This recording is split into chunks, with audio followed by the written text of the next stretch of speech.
A blustery evening in the foothills of Yuma, but it sets up a certainly hotly contested matchup between the Yuma Criminals, who are 1-3 entering the game, and the undefeated 4-0 Gila Ridge Hawks on our YUHSD Game of the Week on Spectrum Channel 73 in Yuma. And hello to those watching on the YUHSD Facebook page. Eric Patton, the YUHSD Communications Director. I'm Tim Slack. And Eric, we've seen Gila Ridge a ton this year. They have looked pretty close to perfect when it comes to what they've been able to do. Yuma is a team that has been growing, and first-year head coach Bo Seibel certainly knows his team is far from perfect, but he has to be pleased with the progression he has seen, and that included a near comeback against Cibola. They made it a really close game last week. Well, from about the 6-minute mark of the second quarter against Cibola through the third quarter and into the fourth, Yuma High almost looked like the better team in that matchup. They scored 28 points in the third quarter. They took advantage of some miscues and some good fortune with some injuries on the Cibola side of the ball. But that's what a growing team does. They learn how to take advantage of opportunities, and that's something that you couldn't say about Yuma High all the time in recent years, and that's something that I think does show growth and does show discipline under a new coach who's really just trying to make progress and have some victories on the field like they did against Kofa, but also celebrate some moral victories. And I think the Cibola game, while they wish they would have won it, certainly had a lot of positives to take away. Well, and they continue. We've seen improvement week after week from Yuma High. And that started with the first time we saw him, which was week 2 against this Gila Ridge team. Gila Ridge won that one 41-6. The playmakers were on display as they have been all year. C.J. Wiggins has thrown 16 touchdown passes without an interception. He's already over 1,000 yards passing. But you look at his array of talented receivers, whether it's Jaheim Wilson-Jones, Jacob Acedo, or Johnny Noriega, somebody's going to make a play, and that makes him so hard to stop. And the last 2 times we've seen Wilson-Jones, particularly in the Cibola matchup in week 3, he owned the field. He was everywhere, made plays on both sides of the ball, made an impact in not just making catches and scoring touchdowns or returning an interception for a touchdown, but he made big hits. He locked up receivers, and that's something that he's going to be asked to do again tonight against a superstar-level receiver in Alex Mosqueda for Yuma High. They have Herrera back tonight, and that's somebody else that Gila Ridge might have to contend with. He caught a touchdown pass in the Week 2 matchup, but overall, the playmaking ability for, I think, guys beyond just Noriega and Jaheim Wilson-Jones are all over the field for Gila Ridge. Yep. We've seen guys have breakout games every time we've seen them this year outside of just those 2 guys. Right. But it's a lot to contend with for a young defense. Well, and that defense probably going to be shorthanded as we get later in the year. Obviously, a variety of factors play into that. But Bo Seibel might try a little bit different look. And he has preached to us over and over when we've talked to him coming in. He's trying to get his athletes in position to make plays, and switching the defense tonight will be what he tries to do against this team filled with athletes in Gila Ridge. Yeah, and the defense that he's looking at is potentially running 3 down linemen and 5 linebackers, which ultimately those are like 2 strong safeties in there too. It's an idea to try to keep an eye on Wiggins, so you'll probably have one guy spying him at all times to try to follow him out of the pocket because he makes a lot of yardage up and busted plays in the scrambling game, right? He also talked about blitzing, and that to me could be a really double-edged sword. You know, you might make some big plays on defense, but against an offense as explosive and at times as disciplined as Gila Ridge, that could really affect you. And if you guys give up some big plays early, that could really be a confidence boost for Gila Ridge and something that really chops the confidence at the knees, especially if it's 21-0 early in the game because you've given up some big plays off the blitz downfield. Right, and we have seen that boom or bust aspect as Gila Ridge is going to take the field right now. We're going to watch them come out. And as we talk about them coming onto the field, when they have come onto the field, when they've been on the field, they have really showcased a lot of talent at every position. But Jay Elgood has constantly praised his line, a young group in some spots. He talks about Mike Doman, who plays the blind side for C.J. Wiggins at that right tackle position with the left-handed quarterback. But this is a group that's growing, and I think when you look at this is senior night, the seniors who are leaving for Gila Ridge after this season, he knows that he's got to develop those linemen for the future. Well, and in week one when we saw Gila Ridge play Kofa, that was something that might have been a question mark for them. We saw Kofa generate pressure. CJ had about 78 yards rushing in that game, but a lot of those were not the designed runs that we've seen him do later in the year. Those were things that he was sort of running for his life at times because of the way Kofa's experienced defensive line was able to pressure against the young Gila Ridge defensive line, or offensive line. Since then, my goodness, what a difference. They have made tremendous strides throughout the year, and at this point, we talk all the time about how much fun the running game is to block, and I think that the offensive line, along with Dazani Santa Maria, deserve a lot of credit for helping Gila Ridge establish tremendous balance here in the first 4 weeks. And with senior night, not only do you expect to see the sophomore Santa Maria get a few touches, but A.J. Brown, who has been kind of that power back for Gila Ridge. They had started the year with him getting some touches. Don't be surprised if he carries the rock a little bit against a young Yuma front. A.J. Brown deserves a ton of credit, and I hate sounding like Mark Jackson too much here, but, he was a guy that I think was expecting to be the workhorse in the backfield. And because of Santa Maria's emergence in the second half of that first game and sort of development as the season has worn on, the focus for A.J. has been on defense, and he's made a big impact in the center of that defense at linebacker, and for somebody to be that selfless and understand that I can impact the game in other ways than I originally expected to, that shows a lot of maturity for a high school athlete. Yeah, and that's something that we certainly expect to see some of those performances tonight. It's certainly going to be a good one between Gila Ridge and Yuma. While we're waiting for the national anthem, it might be good to talk about some of the other stuff going on around the district. And this week was today was the state swim meet, and Cibola High School had a pretty impressive performance and a meaningful one for Yuma as a whole. They did. Aiden Dusick won the 100-meter backstroke for Cibola High School. He's the state champion. It is the first boys state swim champion in any event since the 70s. Wow. And it's obviously the first at Cibola High. They opened in the late 80s. So it's a tremendous day for the Dusick family. They've had several family members come through the school district, and he was expected to do well at state, but it's always nice to capitalize on those expectations, and we've got a state champion in swim this year. Congratulations not only to Cibola High School, but the entire Dusick family. I'm sure they're celebrating on the way back from Phoenix tonight. Really excited for this one tonight. We only got 2 more weeks. Next week is our last week, and it has flown by, obviously, but we're just about ready for the national anthem, and then we will get you set for kick on our YUHSD Game of the Week between Yuma High and Gila Ridge.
Back at Veterans Memorial Stadium in Yuma, alongside me is Eric Patton. I'm Tim Slack in the foothills for the 5th week of this 6-week season in YUHSD. So glad you could join us tonight.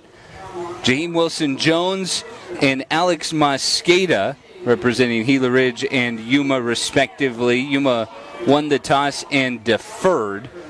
Pretty blustery warm-ups this afternoon. I saw Michael Galaz attempting field goals from the 35-yard line, a 45-yard kick, and he was hitting with some regularity, so that could be funny. That was on the north end zone, so it makes you wonder what will happen on the south end zone tonight. It could have a pretty great impact. I mean, we have had near perfect weather through the first 4 weeks that we've been out in some of these press boxes, and tonight we had a conversation about whether or not we were going to wear long sleeves, which is probably hilarious to anyone that's listening outside of Yuma. But it was raining a little bit earlier. I think the field conditions are still just about perfect because the rain didn't last long out here. I like to text pictures to my friends in the Midwest showing them that it's 85 and wearing T-shirts. The officials aren't in short sleeves tonight. Bob Van Horn will be the white hat. Don Thomas, Jonathan Larson, Kip Geibel, Chauncey Crabtree, Juan Gonzalez, and Roy Mendoza. The rest of the crew. Gila Ridge will return with the winds are going to be in their face to start. Jaheim Wilson-Jones and Johnny Noriega back deep as Mosqueda is going to tee it up. This could be interesting. We've seen plenty of Mosqueda pooch kicks, but he might try and take advantage of the opportunity and put it through the back of the end zone. Well, I think even in a not any wind, he's got the leg to kick it into the end zone. Tonight, he might be able to kick it out of the back of the end zone over these guys' heads. If you're not able to do that, I would stick to the pooch kicks. The fewer times you can give the playmakers the ball, the better, I think. The Gila Ridge playmakers are going to start with the ball if all the transitions go smoothly. 82 degrees at kickoff, very windy as we've said, and we are underway from Veterans Memorial Stadium with the pooch kick from Mosqueda that goes out of bounds. They spread out Gila Ridge, but it takes us no time to get our first flag of the evening. An ominous sign when the first flag comes before any time's ticked off the clock. But we'll keep our fingers crossed that that's not the tone of the game. C.J. Wiggins, 1,000-yard passer already this year, 16 touchdowns, no interceptions, will lead his offense onto the field. His offensive line, the left tackle, Cole Lancaster, a sophomore. Abram Alonzo, another sophomore at guard. Romeo Collins, the senior in the middle. Garrett Warren, the junior to the right. And Mike Doman, the right tackle to the right side. Gila Ridge will start this game from their own 41. And Wiggins fell down on the first play that looked like it was going to be a reverse. It'll be a loss of 4. And you don't see Wiggins under center all that often. On that play, he was to start the game, and it seemed like he got his feet tangled up with his center as he went back to pitch it and lost 3 yards. And that sets up the Yuma High defense in a position that hasn't been very enviable for a lot of teams this year. A long down and distance for the Gila Ridge offense. They've made some of their most explosive plays out of those situations. Well, Bo Seibel has talked about capitalizing off of momentum, creating turnovers as a result. We'll see if they can capitalize on the 2nd and 14 pistol set, and we'll get a flag. They stop it as I don't think the play clock ever reset to our right. And so they're going to reset that. And that gives Gila Ridge an opportunity to run the offense back onto the field and huddle up again. Joe Aiello, Johnny Noriega, Jaheim Wilson-Jones, some of the weapons for C.J. Wiggins. A.J. Brown is the starting tailback tonight, the senior on senior night. 2nd and 14, Wiggins going to pass, has time, pressure comes, and down he goes! Taken down by Michael Argamanis. And that was a guy that Bo Seibel highlighted this week. He's going to play both ways tonight, but a big sack on second down forces third and long. Well, he got tremendous push in the center of that line, and we talked about the improvements Gila Ridge line has made this season. Right there, though, Argamonis really just drove the center back into the arms of Wiggins. He had nowhere to go. As soon as he took his drop back, he got Argamonis in his face for a big loss. A 10-yard loss brings up third and long. Wiggins passing, 3 receivers to his right. Pressure coming again, and Wiggins flushed to his left. Rolling, he'll tuck it, crosses the line of scrimmage, but a great job by Elon Rendon, among other criminals, to get up and force Wiggins out of bounds. It's 4th and long. And, you know, the best thing Rendon did there was use the sideline as his friend. He didn't try to be over-aggressive. He used the sideline as an extra defender and forced Wiggins to run it out of bounds, and that's going to put them at a 4th and long. Holding penalty, I believe, is declined. That win against Gila Ridge. Wiggins got out of bounds at the 33. He gained 6 on that, but 4th and 17. And I believe Wiggins will punt. We've seen his leg. It's been pretty good. 5 punts, 205 yards this year. Well, the best way to combat having weapons is to get pressure immediately, and that's something the Criminals did on the first 3 plays from scrimmage, the stumble by Wiggins notwithstanding, but a great defensive possession to start the game for the Criminals. So Wiggins will kick it away. Mosqueda is back, and they will keep it away from him as it rolls inside the Yuma 30, down at the 29 by Joe Aiello. So 3 plays. Gila Ridge loses 7 yards. You don't see that too much. And the Yuma offense will come onto the field. Well, you don't see Gila Ridge go 3 and out much at all. And for them to have 2 negative plays and a nondescript third down play, we've pretty much not seen happen more than once or twice all season. You couldn't have scripted it any better if you're the Criminals defense and Coach Bo Seibel. Well, here's Jacob Straub, the senior quarterback, 10 of 25 this year, 95 yards. He gets the start in the offense, and he was the one who sparked the Yuma offense last week against Cibola. It'll be an empty set. 4 receivers to the left. Mosqueda, the furthest one, back behind the ball. Straub quickly throws it out to Mosqueda, and it goes through his hands, incomplete, almost intercepted by A.J. Brown. Well, he tried to run before it was in his hands, and even if he had made the catch, I think that's probably good fortune that it turned into an incompletion. It looked like it was setting up to be a negative loss. Anytime Yuma sets up in that bunch formation with Mosqueda in the back of the bunch, it's almost assuredly going to be one of those bubble screens. We're going to try to get him with some blockers in front of him. That time it went through his hands, and they weren't able to convert it. 2nd and 10 from the 29 for Yuma. Straub throwing out too high, intended for Jacob Herrera.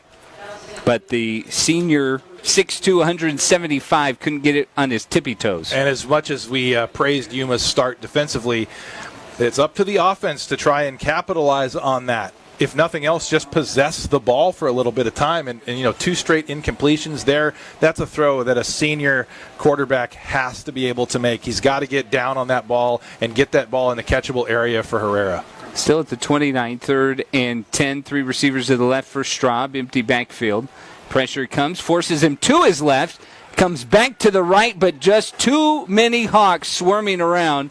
And Straub taken down back at the 23. Well, the first read wasn't there, and the Gila Ridge pressure was able to get to Straub. And now it's up to the Gila Ridge or the Yuma defense again to try and make a stand, although Gila Ridge is going to wind up with excellent field position after that sack. 6-yard loss, and there were a lot of Hawks in there as Mosqueda is coming on to punt. But John Davis comes away with his 3rd sack of the year. He leads Gila Ridge. Mosqueda punting from his 15. Pressure comes. End-over-end kick that lands at the 50 and rolls out of bounds.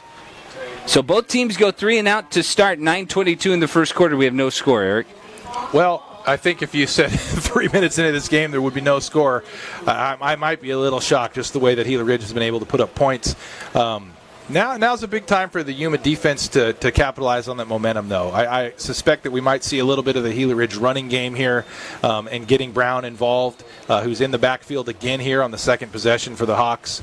And Yuma's got to be ready for that if they intend to stall this drive again. Shotgun, 4 receivers split evenly. Into the backfield goes Noriega, but the handoff goes up the middle to Brown. And Brown just drags tacklers into Yuma territory, shy of the first down. He's going to be real close to the Yuma 45, down at the 46. Gain of 9 on Brown's first carry. And, we saw him a lot on the first drive of the game in the season opener against Kofa, and really haven't seen him a lot in the backfield since then. But given it's senior night, I would expect a heavier dosage of Brown than normal. 15 carries on the year coming into the game, 72 yards, but 2 touchdowns. He's been a bruising running back as Wiggins goes under center, back to Brown, running off to the left side, down inside the 40 of Yuma. That is a first down for Gila Ridge. Well, 2 nice runs to get things going here, and I think that kind of settles things down after that kind of shaky first possession for Gila Ridge. There's nothing like relying on the running game to get things going. Takes it from the 46 to the 38. That's a gain of 8, and that's 2 solid runs for Brown. Back to the pistol for Wiggins. All the options that he has with the 4 receiver set. Pressure comes, and it quickly gets it out to Kamen in the flat. Kamen trying to make the first guy miss. Somebody's holding on to his shoelace. It's Julian Becerra, able to take Kamen down after a gain of 7. And that was pretty much all done after the catch for the senior tight end, Hunter Kamen. Well, and you get the tight end out in space there, isolated against some of these smaller Yuma High cornerbacks, and he's going to be able to take advantage there. He caught the ball about a yard or 2 in the backfield and was able to wind up gaining 7 positive yards for the Hawks, just dragging Becerra for most of it. 2nd and 4. Shotgun set, still 4 receivers. It's Brown to his right. Aiello comes in motion to the near side. Wiggins started to his right, comes back to his left. Pressure coming. Able to buy time. And now lobs it downfield. An open guy at the 5. And at the goal line, touchdown, Gila Ridge. There was a flag in the middle of the field. Wiggins kind of moved veered to his right, and he spun back, and there was a blocking foul right when he spun back to his left, so I don't think this touchdown's going to stand. It is a holding call. Good eyes.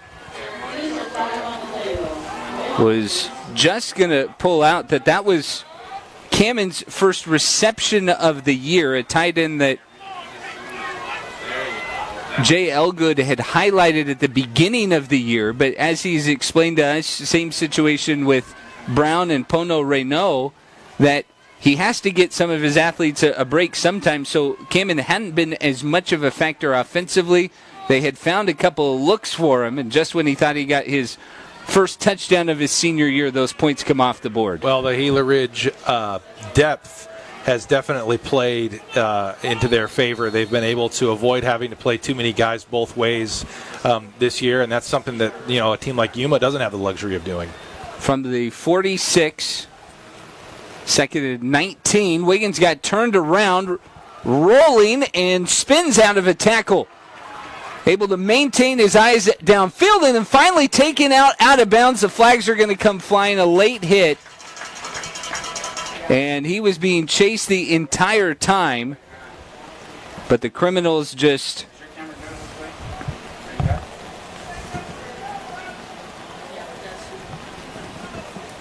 Yeah, we had a number, whoever was chasing him, that's not on their roster. So number 53 for the Criminals, he had pinned him against the sideline, and Wiggins had given up on the play and went to step out of bounds. It looked like you could see him thinking, like, I don't want to hit him, and he let up a little bit, but not enough in time, and pushed him down. I think that's going to wipe out most of the loss. And it should be... I believe it should be a first down, right? No, it's not an automatic. Okay. Should reread the rule book. So we had a touchdown on one play, and that came back because of the flag. Then we have a big loss that goes in the favor of Yuma, but a flag wipes that off as well. So we're kind of working our way back. Still 2nd down, 3 plays later. Well, and the worst thing for Yuma there is that you not only get the yards Gila Ridge gets back, but they still keep it at second down. Noriega was the motion man, but the give goes to Brown right up the middle. He'll get back to the original first down to start of the chains at the 38, and it's going to bring up 3rd and 10. Well, like I was saying, when you're playing an offense like this, downs are as precious as anything, and it's almost like a ticking time bomb, just waiting for the next explosive play. And when you give teams extra downs to operate with, especially a team like Gila Ridge, it makes it extensively more difficult. 6:20.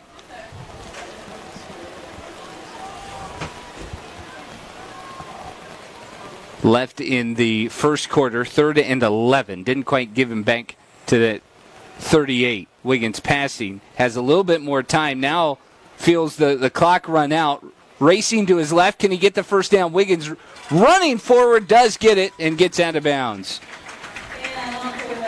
Well, it looked like John Emery on the edge there for Yuma High had great initial pressure, but he felt like he got held on the play, and you see him kind of put his hands up and give up on the play, and that gave Wiggins just enough room around the edge to turn it upfield. The pursuit angles weren't there for the Criminals, and it turns into a 12-yard gain and a crucial first down run for Wiggins. But Yuma High front four has been getting an incredible amount of pressure. Front three, almost. Well, they got the outside linebacker Fair on enough. the edge, but yeah, you're right, 3 down linemen.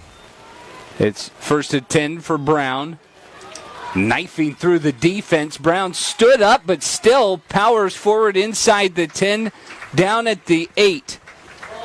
A good run for A.J. Brown, who's really getting it moving tonight. Oh, he's up to 40 yards on 4 carries, and he's got Gila Ridge now in prime position.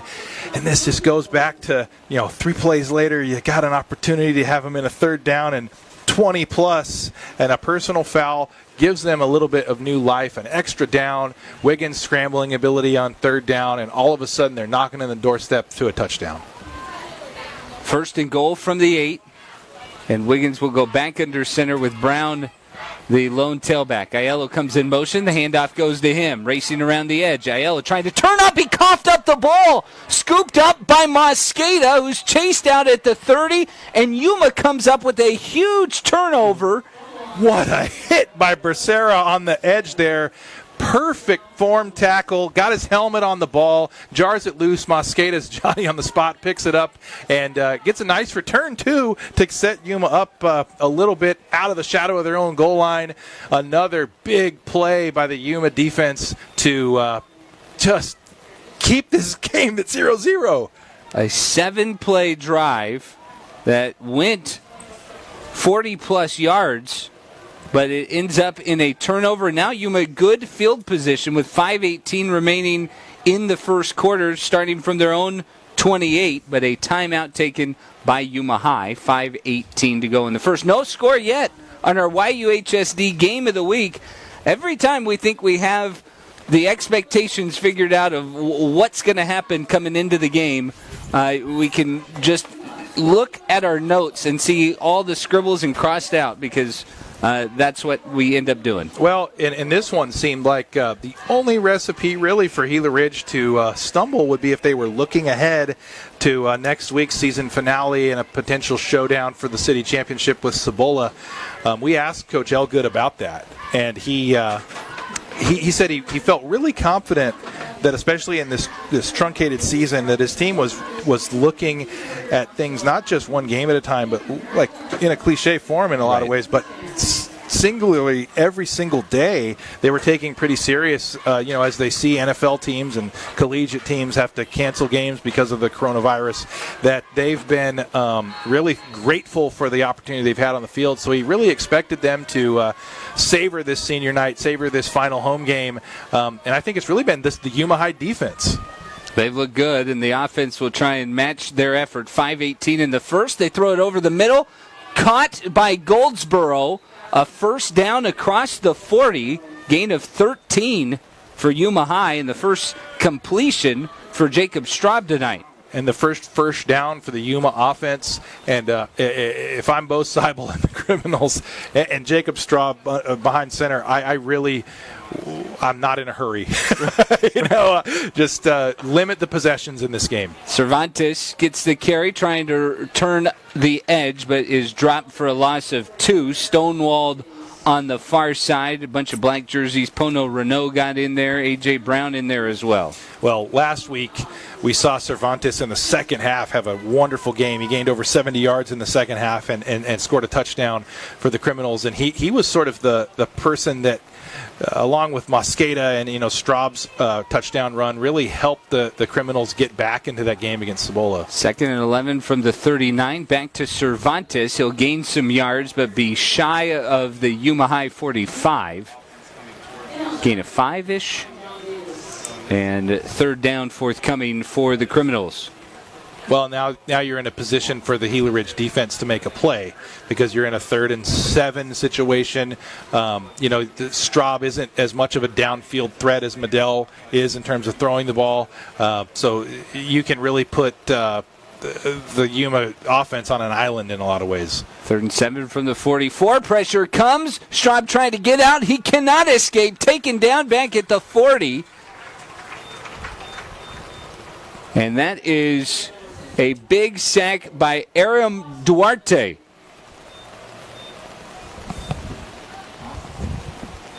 Second sack of the game for Gila Ridge. I think that's Duarte's first of the season, at least the first that we've seen in the 4 out. I think we've done 4 out of the 5 Gila Ridge games. We have, and that is Duarte's first sack. As Mosqueda comes on to punt. That rugby-style kick. Man, he got a leg into it, and the wind takes off. Jaheim Wilson-Jones, smart to let it roll, but it's going to roll inside the 5, down right at the 5 as it rolled back just a little bit before Becerra got to it. But the wind just helped that thing take off. Yeah, it turns into a 57-yard kick. By far the best punt of the season, and he was really aided by the wind. I think Wilson-Jones underestimated both maybe the wind and Mosqueda's leg strength. And once it got over his head, he was in a no-win situation there to try and go pick it up, and he smartly avoided getting near it. You saw it take a little bit of a Gila Ridge bounce and stayed at the 5. And Yuma's coverage team also did a great job getting down there. They were down there. 3:09 to go in the first quarter as Gila Ridge takes over for the 3rd time tonight.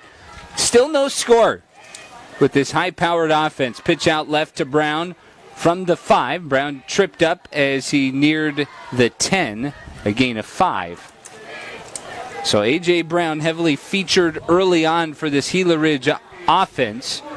And it's been a spread attack most of the year, Eric, for Gila Ridge, relying on C.J. Wiggins. Tonight they have gone heavy on the ground early on. Yeah, and I half expected because of the reliance on Brown in the ground game early on, and especially that second possession, I half expected to see a 95-yard touchdown on the first play there. Clock rolls under 2:30 in the opening quarter. 3 receivers to the right for Wiggins. Jaheim Wilson-Jones the furthest out there. Pistol set again. Wiggins looking to throw. And a high arching pass to Wilson-Jones, who catches it. Defender got behind him, and nobody's going to catch him.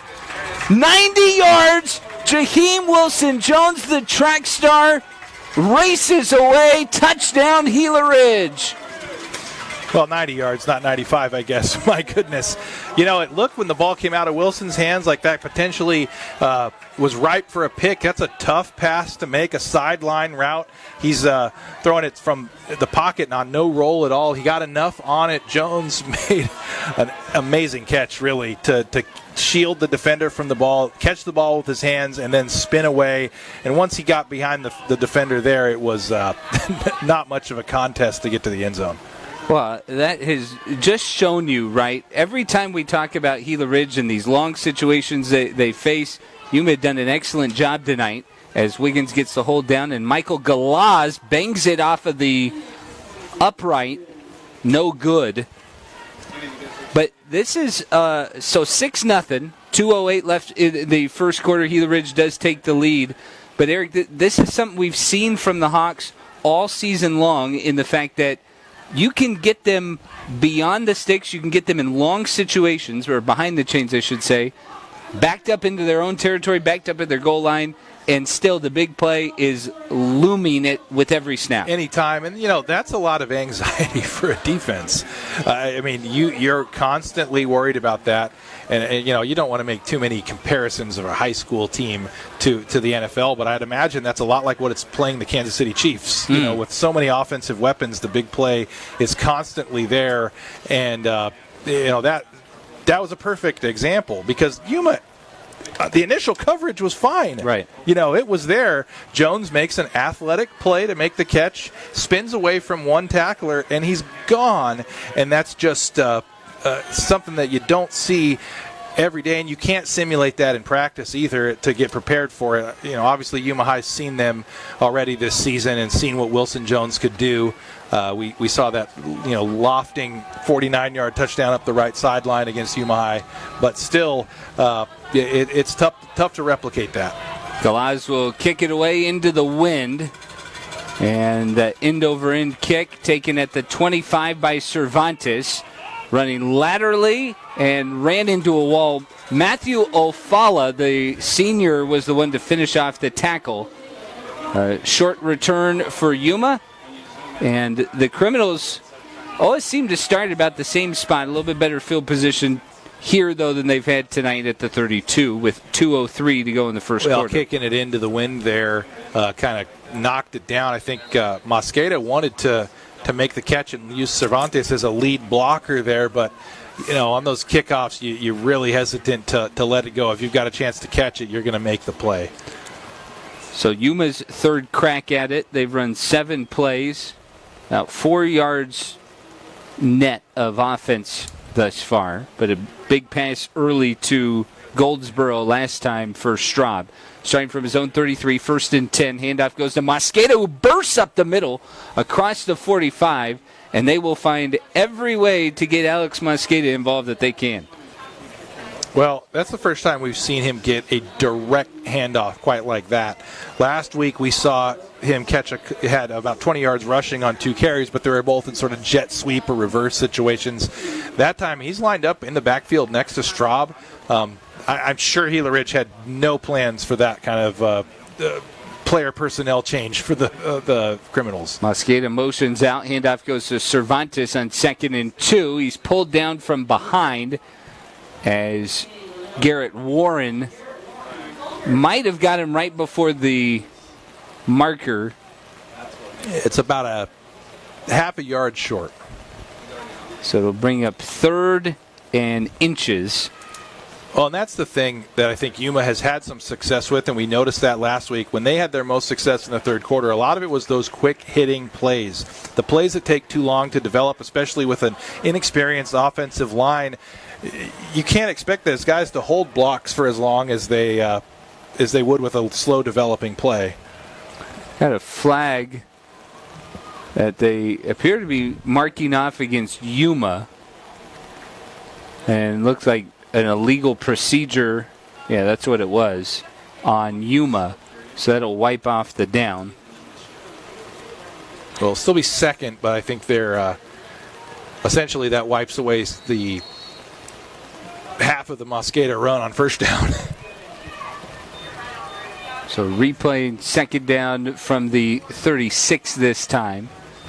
Mosqueda goes in motion. It's Cervantes again. He ran into the line, and there was just literally no hole there for Eric Cervantes, and is taken down, maybe a loss of 1. Well, I think one of the strategies in getting Mosqueda in the backfield is to use him as a decoy in a lot of ways to try and distract the defense and maybe free up one of those extra defenders in the box. You've seen consecutive plays there where he's acting like he's flaring out to the right side of Straub, and then he hands it off on a draw play to Cervantes. 3rd and 7. 7 guys in the box for Gila Ridge. Mosqueda went back on a swing route, nothing to do, and then Cervantes caught up by Pono Renault. They tried to draw the action away from the play, a action that they ran a lot against Gila Ridge at Yuma High in the first meeting, but Pono Renault was not fooled. No, and again, that's where the penalty comes into play, costing Yuma an opportunity there from going from a 3rd and short to a 3rd and long, and they really just don't have the ability to get plays, deep driving plays. They really need to rely on those short downs and distances, and unfortunately on that drive, the penalty cost them.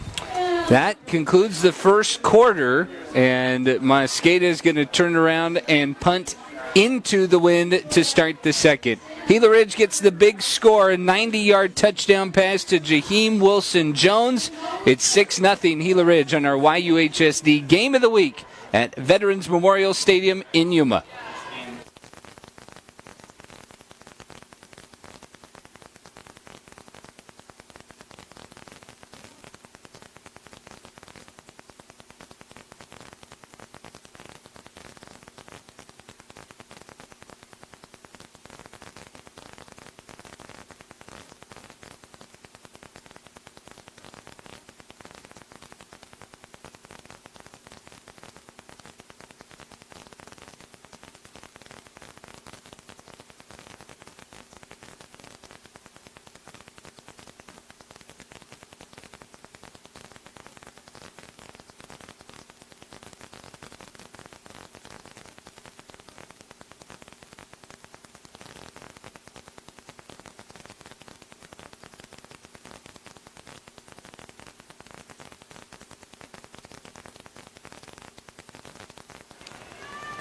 Gila Ridge leads Yuma high 6-0 as we start the second quarter on our YUHSD Game of the Week.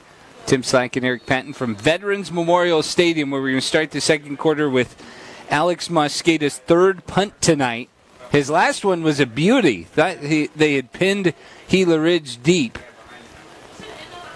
from the 20, kicking into the wind. This is taken by the up man Noriega at the 40, slips the first tackler, and then powers into Yuma territory, and this will be the best starting field position for either team at the Yuma 48. Goodness, that's like a pick your poison, right? You're going to kick it back there, and you got Wilson Jones and Noriega back there. You can see why so many teams directionally kick and try to keep it out of either one of those hands. Well, Noriega has been a guy we haven't talked about much tonight, but he has been a terrific weapon. And without Jaheim Wilson-Jones, he would probably be the guy who got the most attention for Gila Ridge. Well, and he's only a junior, so next year he might have really the show to himself as the senior leader.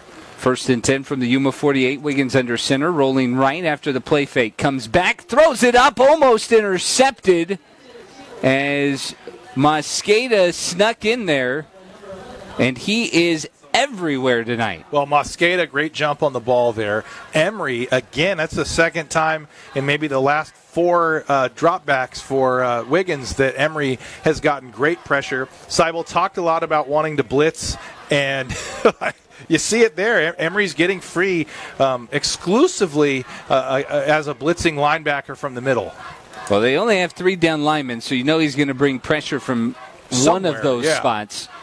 2nd and 10 from the 48. It goes to Brown, bounces it to the outside, churning his legs inside the Yuma 45 down to the 43. Another good gain for A.J. Brown. He's been running hard tonight. Well, he's up to 50 yards, 6 carries. He's really, outside of the one long pass play, he's been the offense for Gila Ridge. Otherwise, especially the passing game, has looked out of sorts. Yeah, just the one big completion so far for C.J. Wiggins, now facing a 3rd and 5 from the 43 of Yuma. Pistol set. Jaheim Wilson-Jones to the far right. Play fake to Brown. Loads up. Guns it down the field. Turned around. Aceto was open. With the wind at his back, Wiggins might have let that one sail a little bit too far. Yeah, and I think the wind caught it a little bit, and I think he turned the receiver around a little bit. I think the receiver's looking for the ball in the center of the field. Wiggins is looking at the area of the field where there's fewer defenders, and a little bit of miscommunication or mistimed route there, and the wind played a factor as well and led to the incompletion. Otherwise, might have had another he was there. big hookup. From the Yuma 43, the offense stays on the field, 4th and 5. 3 receivers to the left. Wilson Jones, the lone receiver, to the top of your screen. On a hitch route. Looking at him, and there it is. Eric called it perfectly, and there he goes. Jaheim Wilson Jones, 43-yard touchdown for Gila Ridge. That's all he does, catch touchdowns. That is the 7th receiving touchdown this year for Jaheim Wilson Jones, 2nd of the night. Well, he's got 2 catches. Both of them were really simple routes. I mean, that was a 7-yard hitch route. The previous one was about a 10-yard out, and he did everything else in making the tackler miss. That time they had no help over the top. The defender was given a tremendous cushion. It was like they were just giving him the first down, and if you're going to do that, you've at least got to be able to come up and make the play after the catch is made. Michael Galaz on for the extra point. Low liner. This one makes it through. 10:46 to go before halftime. Gila Ridge 13, Yuma 0. 4-play drive, 48 yards, ends in the touchdown. So the last 5 plays for Gila Ridge have gone 138 yards. Bulk of that, a screen pass to Jaheim Wilson Jones, and then a hook route to Jaheim Wilson Jones. Well, yeah, he's got 2 catches, 2 touchdowns, 133 yards. And again, we talked about the explosive play ability. If you're Yuma's defense, that's another thing that's kind of demoralizing, right? You get a stop on 3rd down. You force the incompletion on 3rd down. And, in most cases, you get a stop outside of the 40. You're probably in pretty good shape to earn a punt there. Not with Gila Ridge's offense. Not with how aggressive they are overall, and it leads to a touchdown. And I think, you get that big stop on 3rd down, and it might be a little bit of a letdown to have to do it again on 4th. Well, and that is something that we have seen time and time again from Gila Ridge. In convertible situations, they've made long situations seem convertible. So when they've been in 3rd and 5, 4th and 5, it certainly has seemed like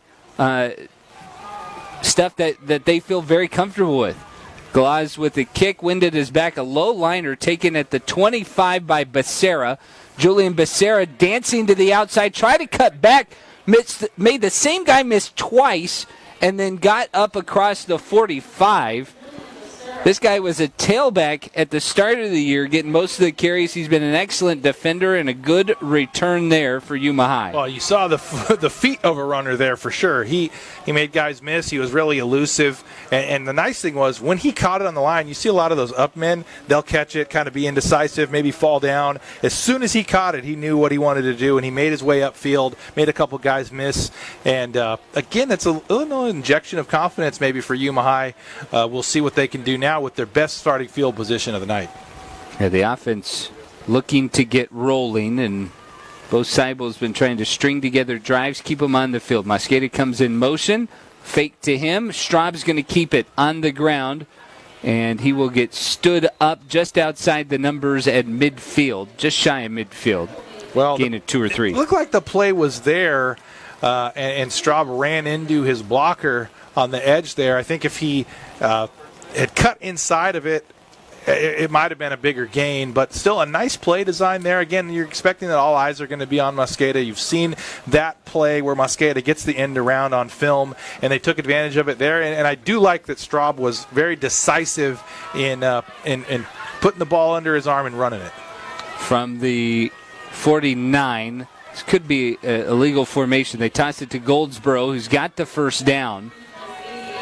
I didn't think the tackle was covered up on the near side, but flag is in the backfield. I was looking at the receiver on the far sideline. Personal foul. Roughing the quarterback. Yeah, I didn't see the receiver. Oh, no, Goldsboro came from the tight end spot, excuse me. And it's a face mask at the end of the play. So Goldsboro will get the first down and then some for Yuma, and so the Criminals are going to be deep into Gila Ridge territory. Their best field position of the night. In week 2, one of the things that Coach Seibel talked about was there's potential opportunity in the middle of Gila Ridge's defense. There was a soft spot there, especially because Renault is so aggressive at the line of scrimmage and they're trying to stack the box here. And Goldsboro has taken advantage of that. Straub tried to go up the middle, and he is slammed backwards. Isaac Herrera comes through, and that is a guy that this coaching staff has been high on. They have sung his praises in the last couple of weeks, and he comes flying through to stop Straub for a loss of 3. And a designed run for Straub. He had nowhere to go. Herrera just blew the play up. And if it wasn't Herrera, it's probably going to be somebody else. The Gila Ridge defensive line did a great job there. 2nd and 13 from the Gila Ridge 30. Cervantes bouncing off the left side. Turns up. He'll get those 3 yards back almost. And it's going to be 3rd and long for Yuma High. And now you're, out of field goal position. I think you're going to really approach this from 2 downs. I think you're not going to try to get 11 yards on one play here. You're going to try to get enough of a chunk to give yourself a chance on 4th down. And with 7 guys in the box again, Yuma High will still empty the backfield. Gene Wilson-Jones moving inside to cover Mosqueda. And a false start. Cervantes leaning. Well, now you got to think of a bigger chunk, on what's going to be a 3rd and 15. That was interesting because Jaheim Wilson-Jones almost exclusively plays outside. Yep. Cibola has plenty of receivers to contend with, right? There's 3 or 4 guys that you could get the ball to and feel comfortable with, but he did not shade to one guy the way he did against Mosqueda there. 3rd and 16. Straub pressured. Looking downfield, comes over the middle for Mosqueda. Pass is deflected. Jaheim Wilson-Jones there. Ball falls incomplete, but it'll be 4th and long. And, you might expect Yuma to keep the offense on the field here. Why not go for it at this point? I think you've got the ball inside the 40. The previous couple of possessions outside of the punt that pinned Gila Ridge deep, they've had better field position than this to start the drive anyway. I don't think a punt serves you any good. So it'll be 4th and 16. And now Wilson-Jones has traveled all the way across the field to mirror Mosqueda. Straub back to pass. And just too much time. He's going to go down back at the 35. It's a turnover on down. Sacked by number 44 again. It's Isaac Herrera with a couple of big tackles on that drive. Well, and that's one, I think if you're Straub, if you have the second chance at that one, you're just going to try to throw it up. Or interception, oh well. I think you really got to give your playmakers a chance there. You had 3 receivers on the right side. You had Mosqueda isolated to the left. One-on-one with Wilson-Jones. I think one or the other, you just got to throw it up there and hope that one of your guys can go up and make a play. 8 minutes before the half, 13-0 Gila Ridge. Back come the Hawks offense. Brown will keep it around the right side, faked a reverse and bowling over guys. A.J. Brown loose into Yuma territory, taken down at the 45. A big gain. 23 yards and a first down for Gila Ridge. So he's at 7 carries for 67 yards. He's accounted for, I think, 4 of the Gila Ridge first downs on the ground on his own, too. Gila Ridge rolling now to the Yuma 44. 1st and 10. Noriega, the motion man, to the right side. Now into the backfield. It's Brown again, off the right side. Cuts up at the numbers and is finally taken down. Another first down. Flag back at the 40. Could be in the area of a hold. But also some high tackling with A.J. Brown, too. It seems like guys have been around his shoulder pads. But it will be holding against Gila Ridge that'll wipe away the nice gain.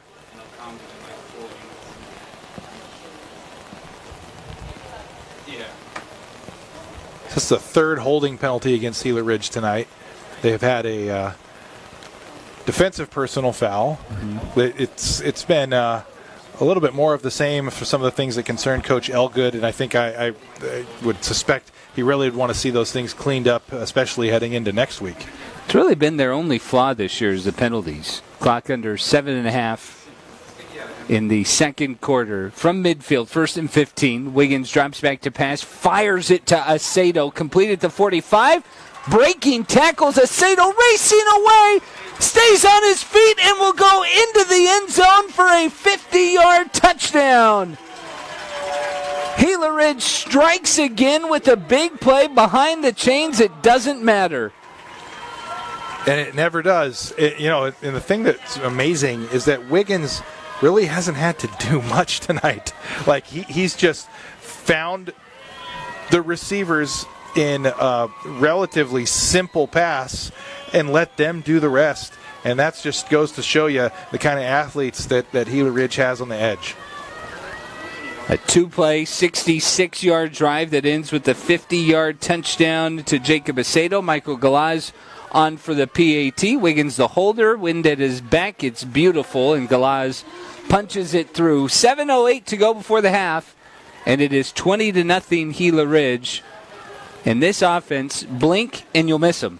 Absolutely. And that time, Acedo made a play that you would expect to see from Wilson Jones. He made two or three guys miss, dragged somebody an extra couple of yards, and winds up in the end zone 50 yards later.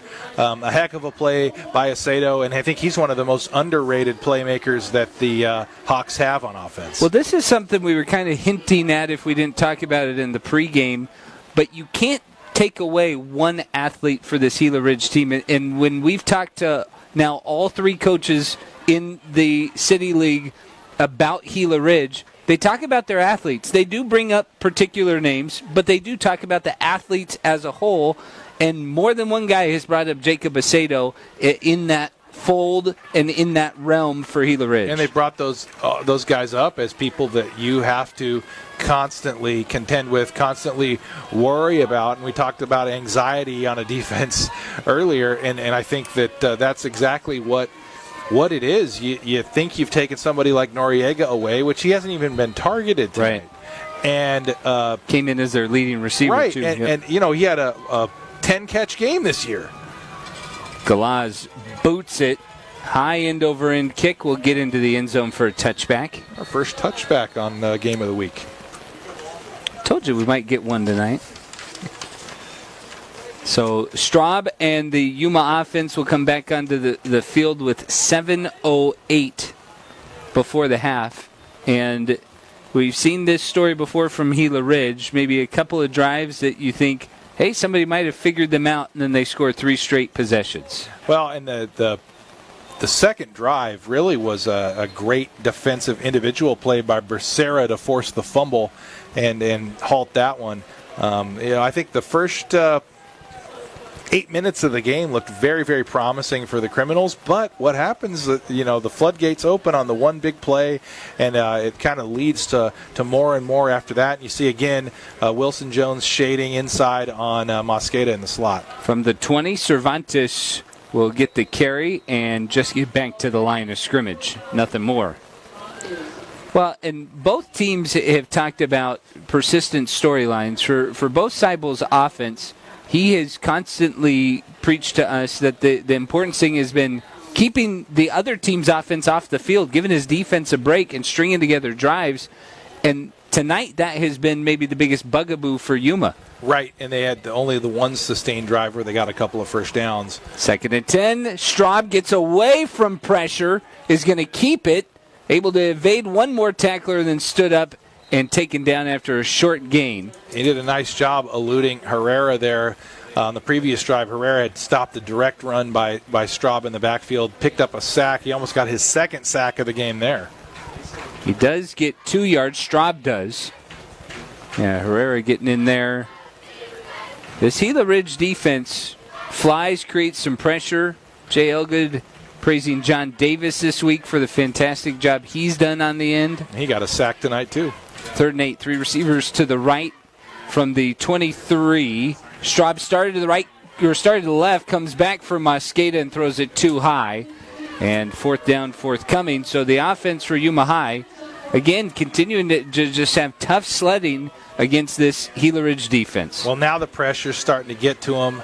The Gila Ridge front is disrupting things. I think the play was supposed to be a little bubble screen to Mosqueda and free him a little bit from Wilson Jones, but because of the pressure, Straub had to step up in the pocket, sort of duck under it, and that disrupted the timing of the route, caused a bad arm angle, and the ball winds up fluttering incomplete. Fourth time for Mosqueda to have to punt tonight. This one into the wind, and the wind rolls it back down at the Yuma 40. So a net of about 20 yards for Alex Mosqueda, and that now becomes another problem for Yuma when they are having to punt, because they can't lengthen the field for Gila Ridge, punting right into that wind. Yeah, that puts even more pressure on you to try and flip field position there. But as long as Gila Ridge is able to score and kick the ball out of the back of the end zone on a kickoff, it's going to be really hard to flip field position without getting a couple of first downs. Second time tonight that Gila Ridge has started inside Yuma territory. And Brock Rogers has entered the game as the handoff will go to Dominic Rosso.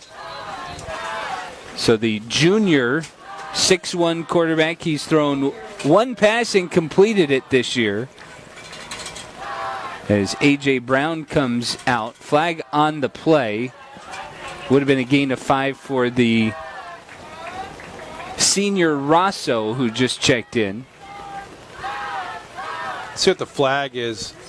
I think it's a nice little 6-yard run by Rosso, but we'll see if it sticks. Gila Ridge is going to be huddled and ready to go by the time they even mark it off, but they decide to wipe off the flag. So Rosso gets a gain of about 6. I think you said that. Well, and on senior night, you're going to try to get in the last home game of a very fortunate but strange season. I think you're going to try to see as many guys as possible get a little name in the record book, so to speak. Rogers bobbles on 2nd and 4, zips it low and incomplete on the far side.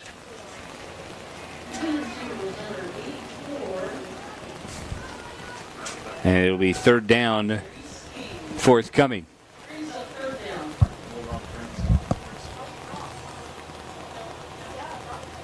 First incompletion of the year for Brock Rogers. Not a highlight, but he was perfect before that. 3rd and 4. I like small sample sizes. Well, I think we're going to break the either one incompletion, one completion here. Pressure coming from Yuma. Rogers stands tall, fires over the middle, broken up, almost intercepted, and Isaac Torres getting involved a lot for Yuma High. And this is his first game with the Criminals, and that was an opportunity to make a big play. And fortunately for Rogers, it was his second incompletion as opposed to his first interception. And it looks like Gila Ridge is going to go for it again. 4th and 4. Offense does stay on the field. Just over 5 minutes before the half, and Gila Ridge with a 20-0 lead. All sorts of big plays for the Hawks offense tonight. And this is a big stop for Yuma, 4th and 4. 2 receivers to the left, 2 receivers to the right. Rogers, deep drop with time. Comes over the middle, open guy, dropped as Braden Faber, the sophomore, was open in the middle of the field. Hesitated a little bit. He's been an excellent corner for Gila Ridge this year. Yeah, he's had a big year as a defensive player. Had an opportunity for a big play on offense there. Great ball by Rogers.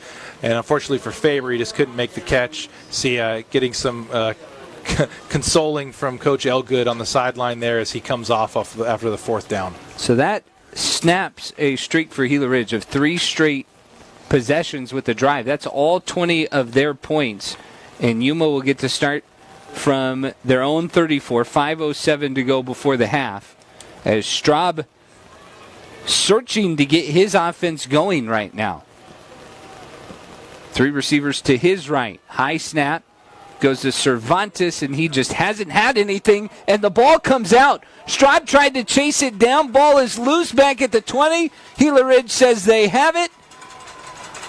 And they do. I don't know how that ball came rocketing out of the pile, but Gila Ridge forces the turnover.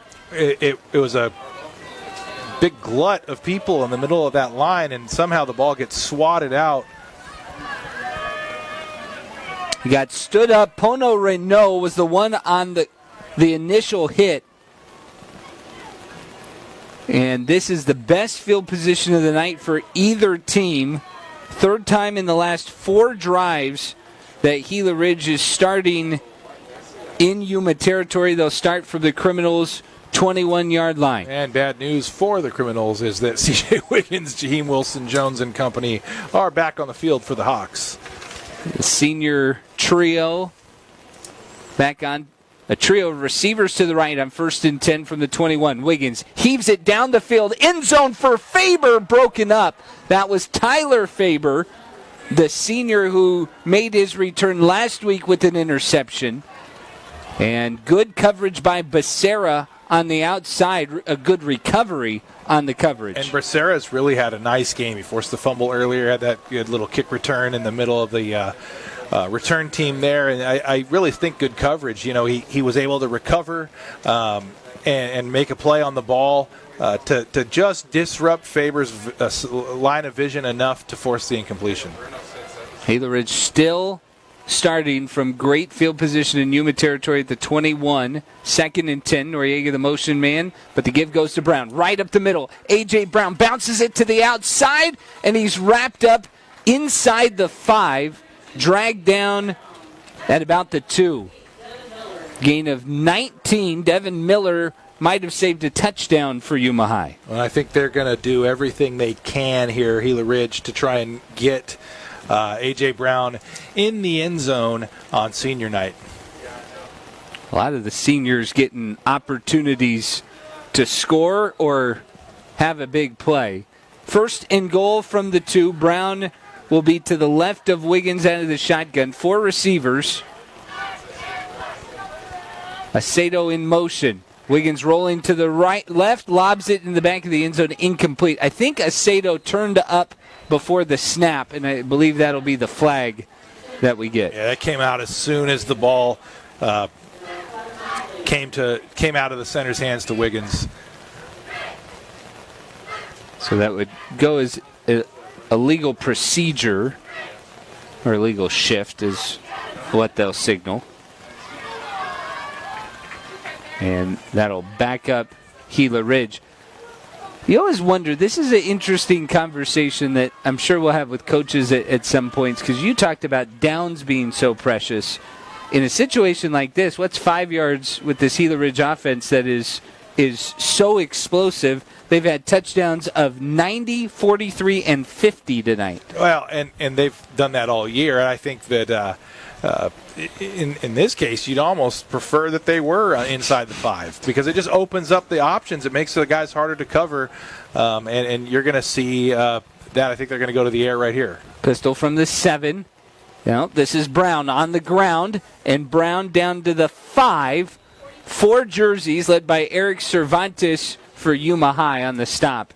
And they finally bottle up A.J. Brown, at least for a moment. Well, because of some of the limitations of the Criminals roster this week, you're going to force Cervantes to play a little bit both ways. I know Coach Seibel had preferred to see him just on the offensive side of the ball and keep him fresh in the backfield, but you're seeing him a little bit at defensive tackle, a little bit on the end as well. This is where Devin Miller and Isaac Torres loom large for Yuma. They need them to make some plays as well.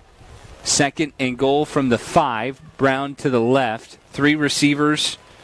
Tight end is Cameron. Wiggins pump fakes. Pressure comes. Able to get away from the first attempt. Lobs it into the end zone. Noriega. Jump ball. Makes the catch. Flag on the play. The signal touchdown for Gila Ridge. There was a hard blindside block on that number 53 for Yuma that we still don't have a number on or name for. And that foul came from a position that looked like that's what the officials were looking at. It was from the back of the play and thrown from the back of the end zone towards the front of the end zone, sort of in that direction. Initially, when I saw it came out, I thought it might have been a defensive interference call or something of that nature. But given where the flag came from, it might be something to do with that block.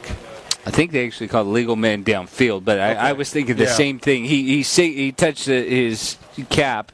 And they moved the ball 5 yards but back. I was thinking your exact same idea until he touched his forehead. But now concern goes to the injured Yuma criminal on the field.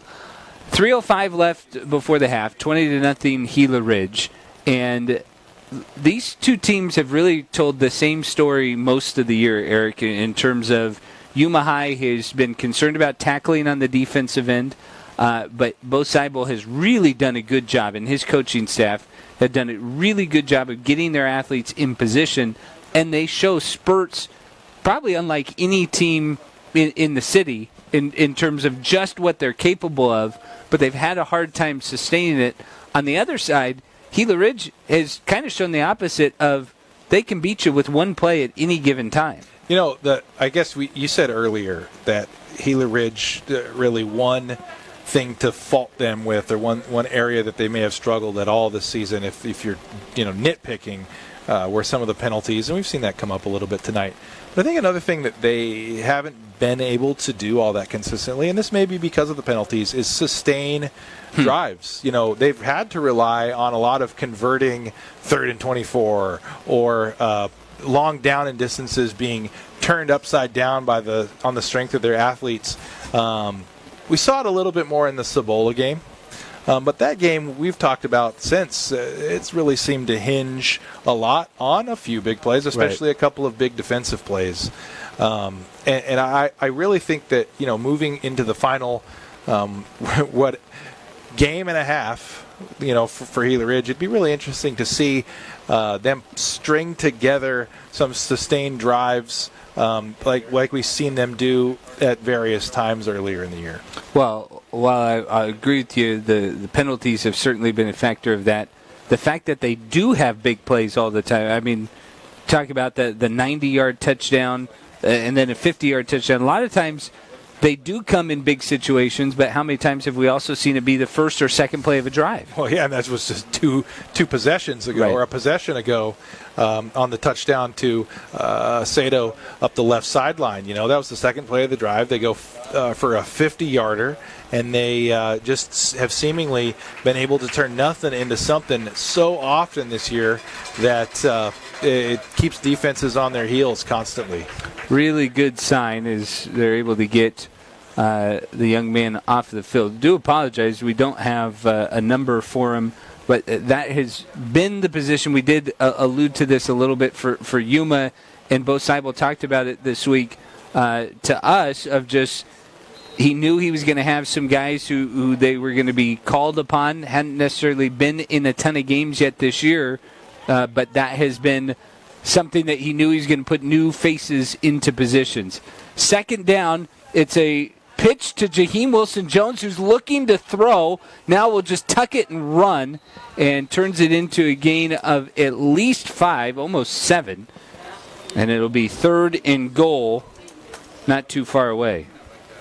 Well, that's the first time we've seen him pull up to throw like that. We've seen Jaheim Wilson-Jones make some plays on the ground, especially on the jet sweep and misdirection game, but it looks like another penalty. So that will wipe off that 7-yard run. Looks like it's in the area of hold. So it'll be second down back to the 20.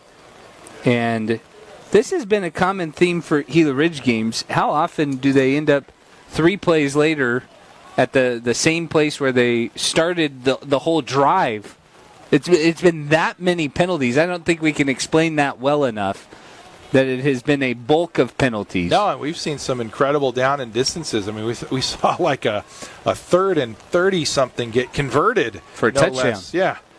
Second and goal from the 20. Pressure comes. Wiggins just floats it into the end zone for Noriega. Incomplete. And Mosqueda came unabated, just did stay on side, it appears, but it'll be third and goal. Well, that's the first time we've seen them bring pressure like that from the defensive backfield. You've got Mosqueda back there, who's sort of a rover in a lot of ways at strong safety, kind of hybrid between linebacker and safety. And then you've got Torres, the deep safety. Mosqueda, that's the first time we've seen him get brought on a blitz. His athleticism showed in just avoiding getting in the neutral zone there as he timed the rush and was still able to get enough pressure. I think that if he had timed it even better, he's in Wiggins' lap if he's able to time it a little better. Third and goal from the 20. Wiggins deep drop back, heaves it for Noriega, out of the back of the end zone, incomplete. Two guys there, Torres and Becerra, who've been excellent parts of the Yuma defense tonight. Well, Torres has been a big addition, and Becerra, who's been there all year, has had a really nice game. And it looks like, you got a fourth and goal from about the 20 here. The offense is going to stay out there? No, Michael Galaz has come onto the field. Okay. And so I mentioned he was hitting from 45 yards away. They're going to set this down at the 28. So this is 7 yards within what he was hitting in warm-ups. He is 1 for 1 on field goal attempts for the year. Snap, Wiggins gets it down. Galaz with the wind at his back. High kick is good. A 38-yard field goal hit by Michael Galaz. The sophomore puts it through with 2:12 to go before the half. It's 23-0 Gila Ridge. And that would have been good from even further back. Great job by Wiggins there to handle the snap. The ball was a little high, and as he brought the ball down, he kind of connected with the tee a little bit early. He was able to recover it, keep Galaz in time, and great kick straight through the uprights on the line. So this is a 6-play drive. And they really actually lost yardage on the drive, but still come away with points, and they capitalized with 3 off of the Yuma turnover, the lone Yuma turnover of the first half so far. Well, and if you're Yuma, you're happy to have held them to a field goal, and we talked about this a little bit last week. It's still a 3-possession game with the 2-pointers.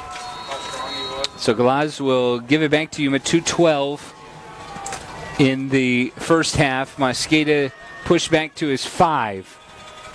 Cutting through the Gila Ridge return, gets across the 25.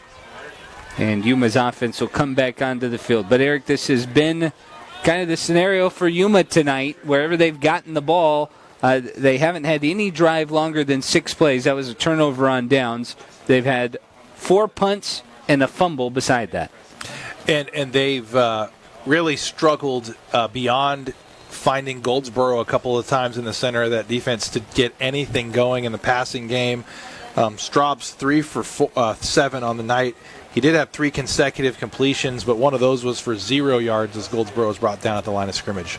3 receivers to Straub's right on 1st and 10 from his own 27. Shotgun with Cervantes to his back. It is Cervantes running up the middle. Gila Ridge has done an excellent job defensively, and we talk about all their athletes. Probably haven't sung their defense's praises enough because they got a heavy dose of Cervantes at Yuma High, and so far tonight they have bottled him up. Yeah, and that time it was Torres in the backfield, so that's his first carry of his Yuma High career for negative yardage, no less, but it'll set up second down. Gila Ridge is calling timeout.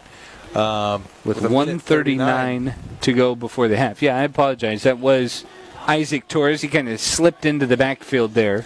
Well, considering the now an injury is further made Yuma's roster smaller, and you got to get guys a break here and there. Torres has spent a lot of time on the bench when the offense has had the ball. This is an opportunity to get Cervantes a break because they've mostly all been playing on both sides of the ball. Well, and that's kind of the price that Yuma typically has to pay, right? We've talked about some of their guys. Alex Mosqueda has literally been all over the field all year. Yeah. And he has looked tireless. He hasn't seemed to be winded, even running decoy plays. That has been the value for for Coach Seibel and Yuma High. But as you look at the Gila Ridge defense a little bit, again, this is a squad that maybe unheralded a little bit. They had their first shutout last week against Kofa. Jay Elgood has talked about trying to be the most physical team in Yuma, and they continue to improve in that area week after week. Well, and when you've got a middle linebacker like they do, and you've got some of the linemen like John Davis like you do, it makes it a little easier to be physical. 2nd and 12, and we'll get a false start. Mosqueda, a false start in the Olympic track meet, just slowed into his jog. Well, that could be one of the repercussions of being on the field literally every down on both sides of the ball and special teams, is that fatigue maybe sets in other areas besides physically. You see mental mistakes kind of rear their head when you're fatigued as well. Minute 39 before half, 2nd and 17. Straub looked like he was going to pass and then ran into that line. Warren, one of the first guys in there, John Davis there as well, and Jay Elgood would take a timeout with a minute 31 to go before the half. And that's another negative play for Straub. He really had nowhere to go there. It's the 7th quote-unquote carry, but I think 4 of those have been sacks for the Gila Ridge defense. And again, when you make a team one-dimensional that already is sort of one-dimensional, it really makes the offense have tough sledding. Every time Straub's dropped back in some of these long down and distance times, Gila Ridge has been able to bring pressure. It's a really kind of nasty combination when you've got an inexperienced line that hasn't played a lot together, a hard-nosed physical defensive line that's generating the pass rush that doesn't have to worry about the run because it's a 2nd and long or a 3rd and long. And it's really an unenviable position for Straub or any quarterback to be in. Well, you look at the defensive statistics. You mentioned 5 negative plays. They've also caused, I believe, 5 incompletions by my count, and then the fumble. So that speaks volumes of this Gila Ridge defense. 3rd and 17. Pressure comes for Straub. He flips it out to Torres, who cannot hold on, with a guy in Straub's face. And Torres was getting shadowed quickly. The punt team will come back on for Yuma High. Well, Gila Ridge is going to have 1 timeout remaining in a minute 28. After the punt, they'll have a little less than that. To run the 2-minute drill here before halftime and try to extend their lead. If you're Yuma, at the very least, you wish Torres would have made that catch there to force Gila Ridge to use their final timeout. 5th punt of the night for Mosqueda, as Yuma still slipping guys onto the field. Minute 28 on the clock right now. Gila Ridge has that 1 remaining timeout. So I always feel like plenty of time for Gila Ridge and their offense. Mosqueda standing at his own 5.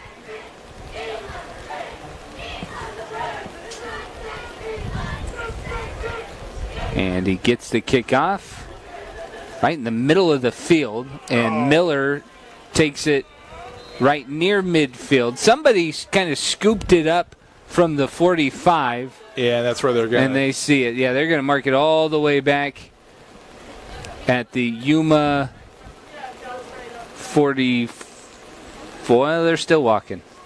I think it's 45. The person was walking with the ball. I think he was trying to get the ball off the field for Yuma High.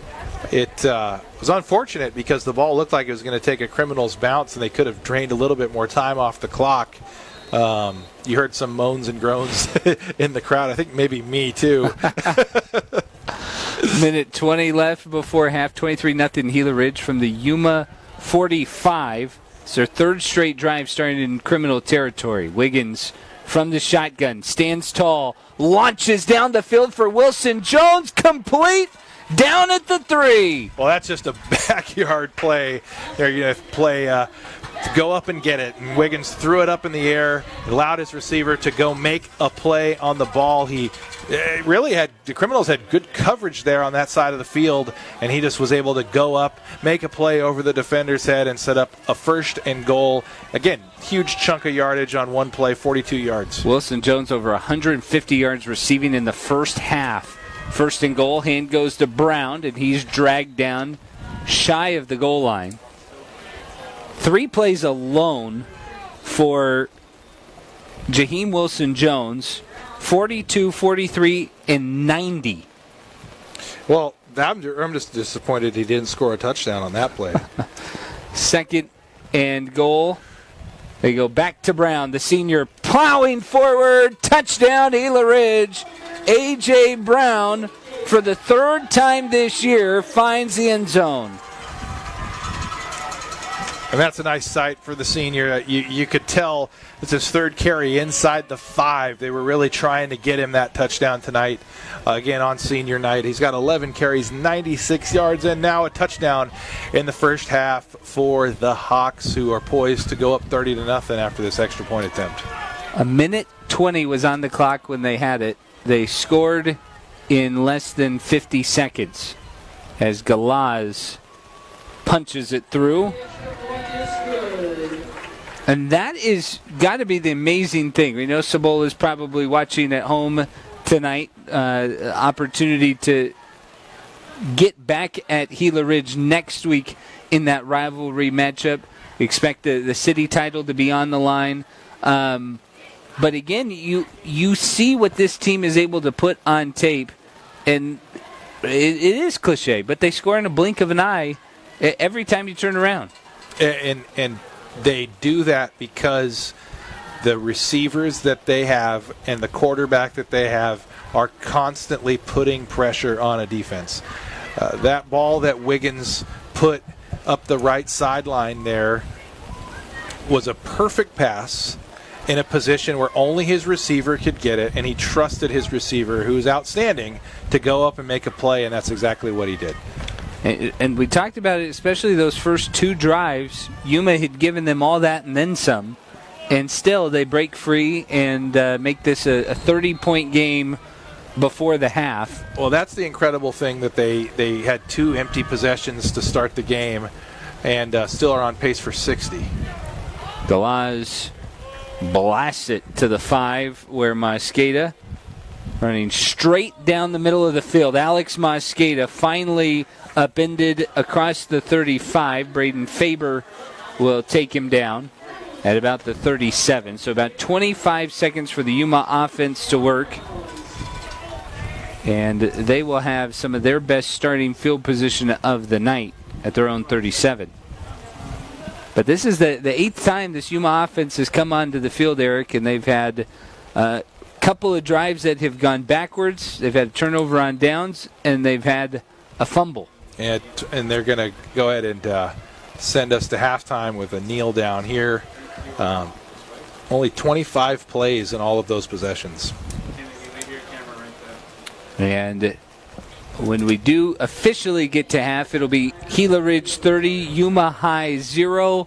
We've talked about it a little bit, but I think it bears repeating just a touch at the type of year that C.J. Wiggins has had. His playmakers have certainly stepped up tonight, but heading into the half, he has collected his 17th, 18th, and 19th touchdowns of the year.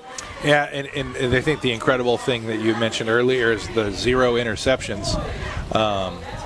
He had a couple tonight that could have potentially been intercepted. In fact, one of those that out of his hand looked like it was going to be an interception turned into a 90-yard touchdown. Right. He's been incredible, and the growth that we've seen him make from the final 2 or 3 games of last season and the regular season going into the playoffs to now is really night and day, especially in terms of poise and the ability to kind of always keep his head downfield.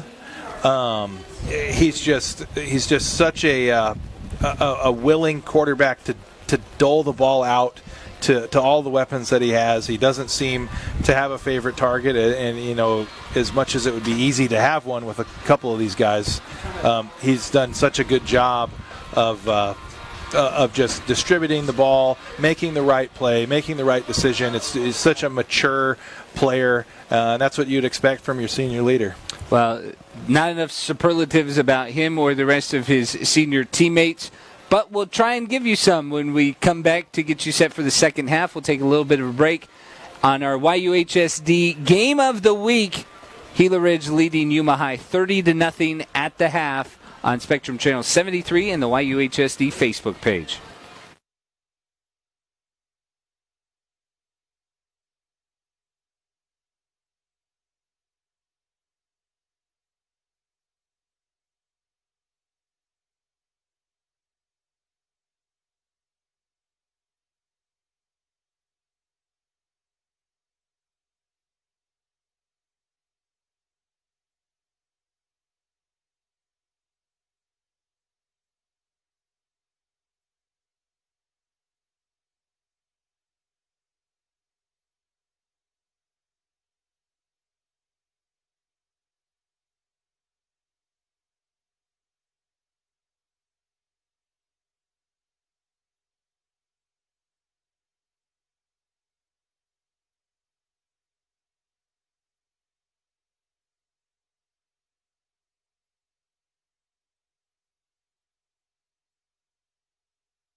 Our YUHSD Game of the Week at Veterans Memorial Stadium in Yuma. Gila Ridge leads Yuma High 30-0. Tim Slack and Eric Patton on a very windy night, and that has certainly affected strategy, Eric.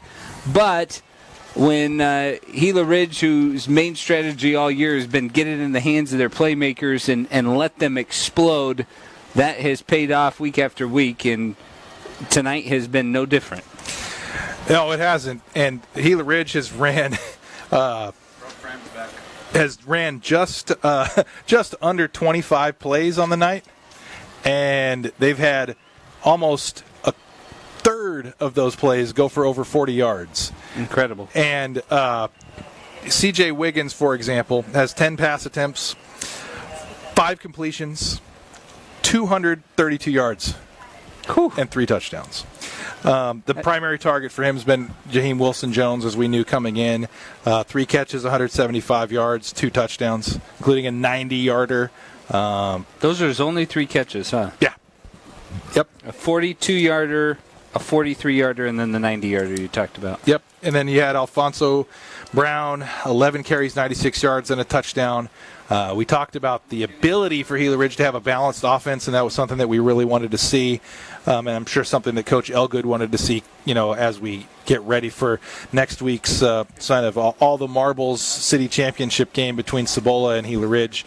And Brown has provided that depth at running back, while the passing game has been as explosive as ever. We saw some miscues early that really kept Yuma in the game. But they scored. The Gila Ridge offense scored on 6 possessions. After that, including a field goal. I think I said 6. I mean 5 possessions. 6. 5 of 6. And then the 4 and out on the last possession of the half. But the first 8 minutes of the game, it was 0-0. Gila Ridge had a turnover. They'd had a 3 and out. Yuma had a sack. But really, we could say whatever we want about the Gila Ridge offense. Tonight, it's really been about the Gila Ridge defense. The Gila Ridge defense has been fantastic.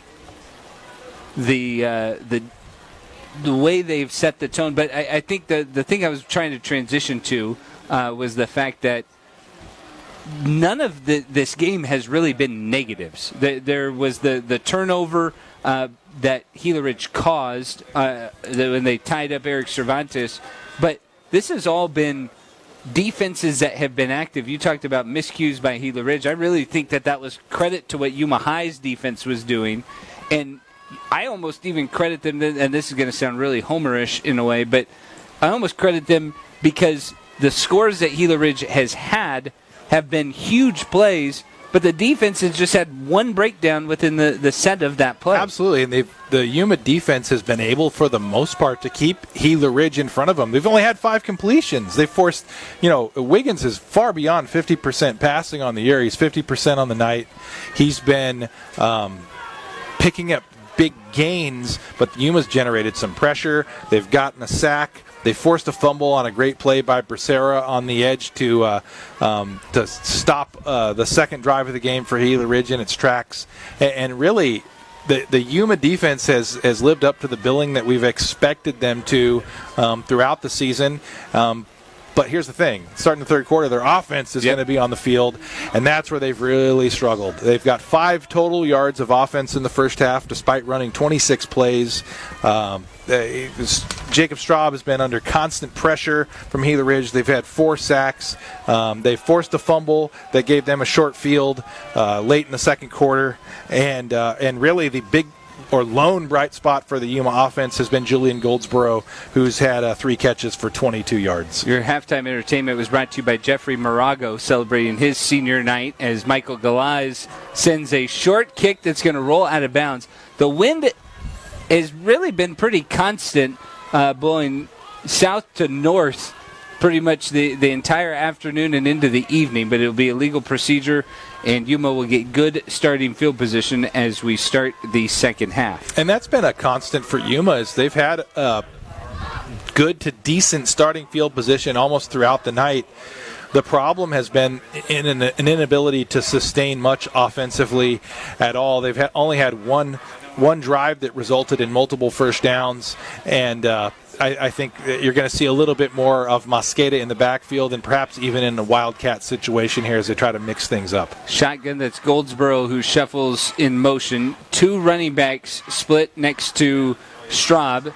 Mosqueda motions out to the right. They come over the middle for Jacob Herrera. A great catch. Flag comes in on the hit. A couple flags come in as Herrera was near the first down marker. 4 catches, 52 yards, and a touchdown coming into tonight. He missed last week, but he's a big part of this Yuma offense, Herrera. He is, and he made a nice catch. Ball up a little high, went up there, made a catch with his hands, and was able to pick up 9. I think the flag on the play was a hit to the head as Herrera hauled the ball in, so that's going to tack on another 15 yards. And personal foul on top of the 9-yard gain will march Yuma right to the 40. This has been about the second time we've seen a drive like this. It was the second drive of the game that they had to pass to Goldsboro, and then there was a flag tacked on. This is 1st and 10 from the Gila Ridge 40. Mosqueda nowhere to go on the ground. Humphrey in there. Ball comes out at the end. A couple other black jerseys. Juan Jaquez Herrera. And there is an injured Hawk, and I saw Christopher Humphrey get tangled up there, so they will tend to him on 2nd and long. Well, just a little bit more from the first half. Gila Ridge had 335 yards of offense in their 30-point outburst, and that was to Yuma High's 5 total yards. And again, part of that was due to the 4 sacks that were negative plays for Straub trying to scramble away from pressure. Well, and you think about it, Straub has not thrown the ball a ton this year, even when he's been in at quarterback. They've run the offense a lot more through Cervantes on the ground. They had started the year giving the ball to Becerra quite a bit. And Bo Seibel continues to tinker with the offense. He continues to play around with different sets. And that's what they're still trying to do here in the second half. It'll be 2nd and 13. Thankfully, Christopher Humphreys is okay as Jaquez Herrera, who was in on that last stop, hops across the line and will give that yardage back to Yuma.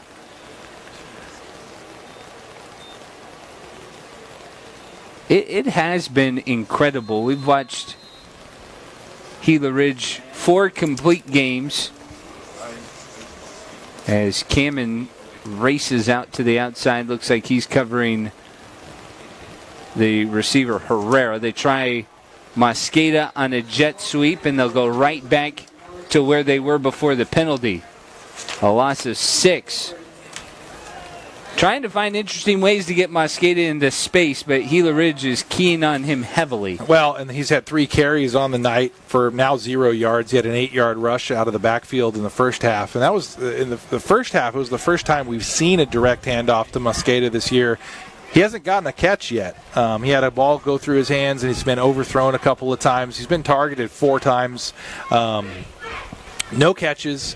And, at that point, you really got to try to do anything you can to get in the ball.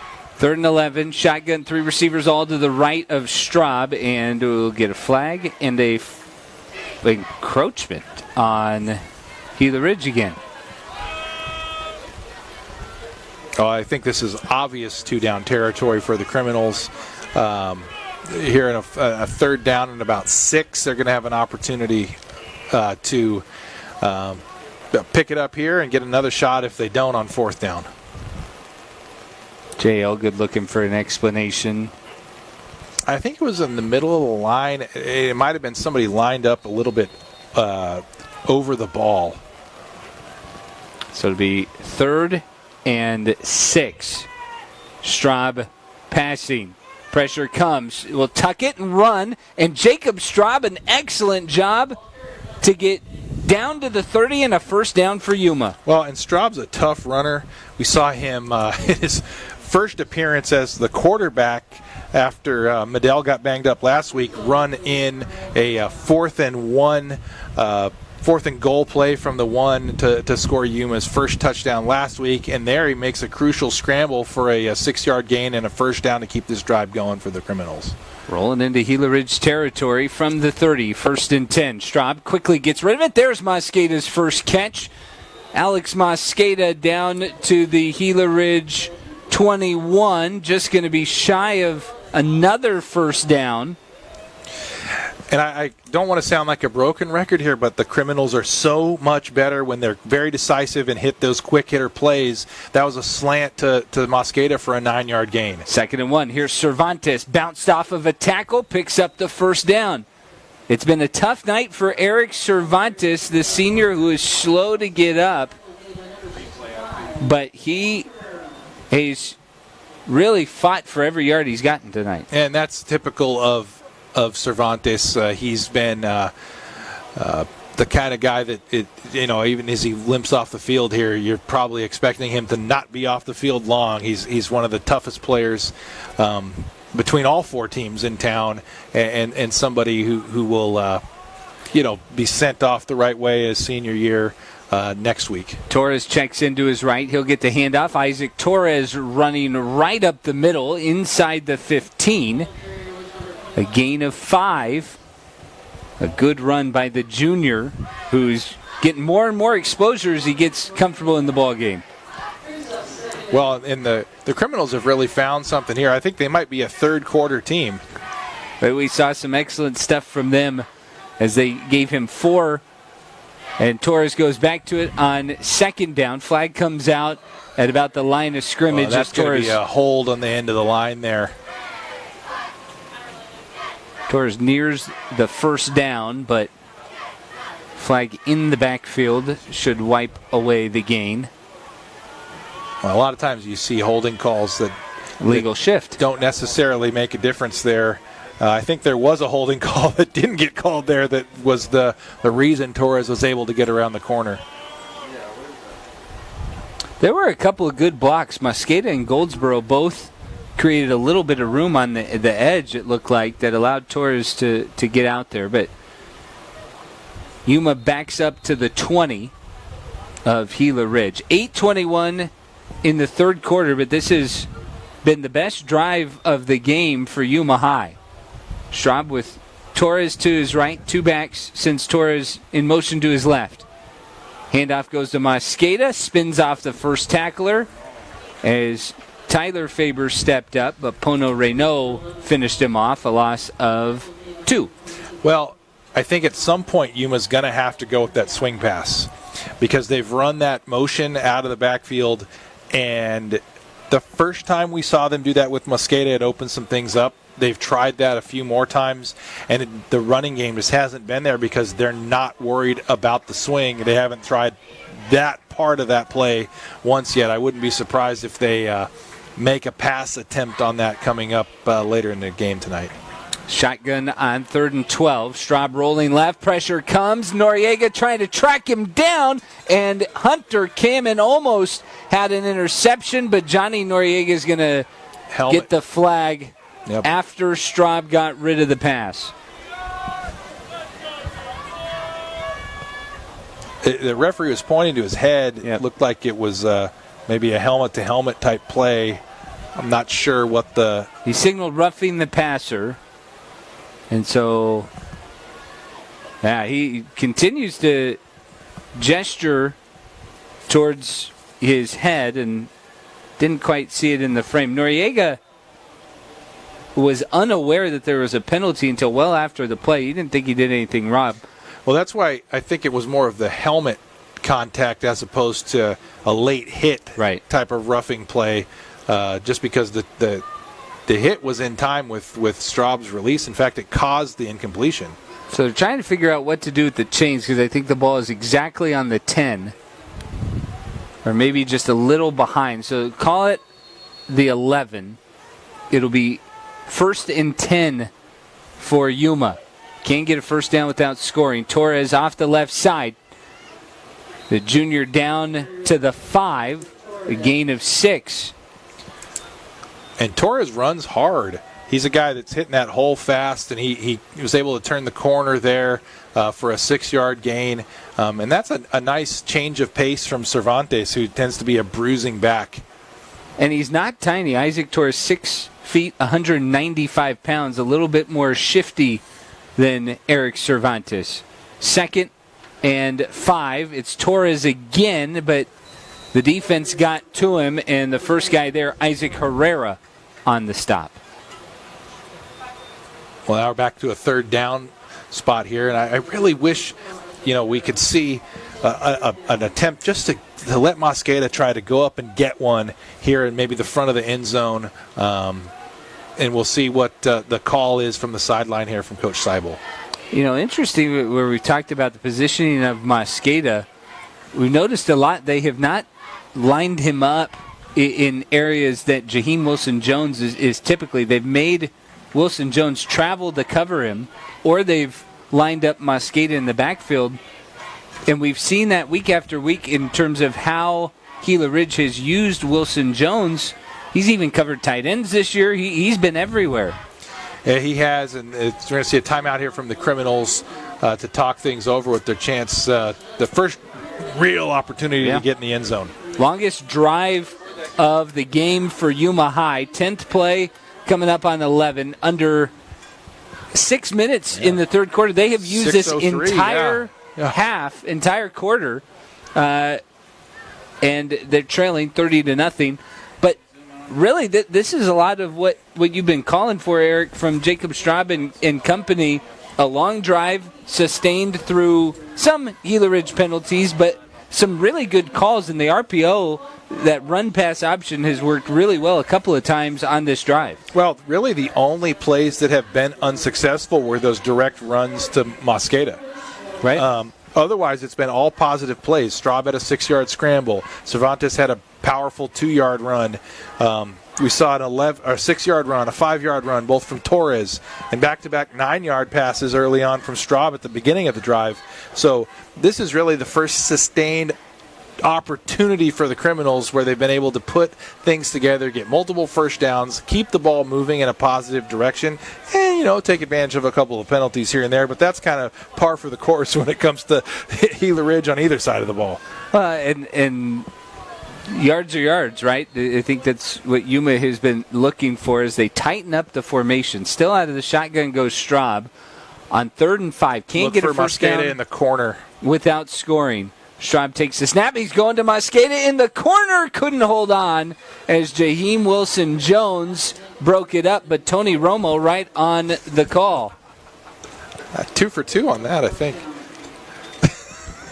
That's got to feel good. Oh, totally. That feels good. Totally. I won as many Super Bowls as Tony Romo did, too. Cowboys fans have it hard enough right now. 4th and 5. Again, they can get a first down without a touchdown. Straub, play fake, floats it up. Complete to Goldsboro. Hit shy of the first down. Well shy of the first down. And Gila Ridge's defense holds tight again, and they're protecting that goose egg pretty vigorously. Well, they're at the point now where they've got a 8 quarter shutout streak dating back to the Cibola 4th quarter. No, they shut them out for 3 straight quarters in that game. So we're talking about a 10 quarter shutout streak on the line, and then they were able to preserve it there. 5:44 in the 3rd as Gila Ridge will get their first possession of the half. Incredible how long this has gone, and this is their worst field position from the 4. Handoff goes up the middle. I believe that was A.J. Brown checked in. He'll get maybe a yard. Strangely enough, the Cibola Gila Ridge game here had a similar start to the 3rd quarter where Cibola ate up a bunch of the 3rd quarter clock when they possessed it off of the 3rd quarter kickoff and came up empty. Right. And that, again, it's just another feather in the cap of what this Gila Ridge defense has done, because they have stayed on the field for these long drives and not broke. They've held tight. Clock's going to run under 5 minutes in the 3rd. It'll be 2nd and 9 from the 5. This would be the longest drive for Gila Ridge if they're somehow able to turn this into something. Wiggins gets it out quickly to Noriega across the 10 and stood up where they'll say he's inbounds before he got taken down. Clock's going to continue to run. Well, the inbounds call was definitely to our benefit. We've had a lot of flags this year that have been the biggest difference between like a 2-hour game and like a 4.5-hour game. Between the flags and incompletions, that can really extend the length of a game. By the way, that was Noriega's first catch, the Hawks' leading receiver. 3rd and 3 from their own 11. Wiggins fires it out to Acedo. Great catch, has the first down. Jacob Acedo across the 20. And for a guy who's maybe the 3rd option in the receiving corps for Gila Ridge, and that is not a slight to Jacob Acedo, but he has been explosive tonight. Well, 2 catches, 59 yards, at 50-yard touchdown. And when we talk about explosive, I mean, in just those 2 times with the ball in his hands, he's broken 3 or 4 tackles and really made that plays to benefit the Hawks. Give him 10 up to the Gila Ridge 21. 3:45 left in the 3rd and rolling. Aiello comes in motion to the left of Wiggins. They'll throw it out to Aiello. Caught at the 20, and he's stuck. Great play. There's Alex Mosqueda. The guy kicks, he punts. He is the main target on the Yuma offense, and yet he flies around defensively. He's everywhere. And that's the second time we've seen him make an amazing break on the ball. He covered so much ground there to come from the spot in the middle of the field all the way across to stop the Gila Ridge receiver for no gain. That's Aiello's first catch. I almost said Acedo, and I knew it wasn't. That was it. You're on it. Under center goes Wiggins. To the ground goes Brown, and he is taken down to the ground. A great tackle, as Yuma has made a couple of great tackles. Flag's going to come in, but it was Elon Rendon who came flying up, then some extracurriculars. Well, we'll see. It looked like Rendon had something to say after the play. But usually it's the second guy who gets caught. A.J. Brown kind of flung the ball at him, and I think that might be the penalty unless they're offsetting here. They will call the personal foul against A.J. Brown. So those are the ones that I think Jay Elgood probably talks about in film. If he plays our audio, he probably says, see, these guys say it too. But those are the ones that you feel like you got to find a way to clean up. And I think the score even highlights that point even more. I think you're absolutely right. And Gila Ridge, to be fair, has had fewer of those than they did a year ago. I think there were some of those penalties that were real head scratchers for Coach Elgood and points of emphasis, more so even last year in such a successful season. But those are ones that you can't have. 3rd and 21, back to their own 11. 3 receivers to the right for Wiggins, drops back to the goal line. Pressure coming, rolls to his right. There's a shadow on him as Cervantes throws backwards, low, and incomplete, intended for A.J. Brown.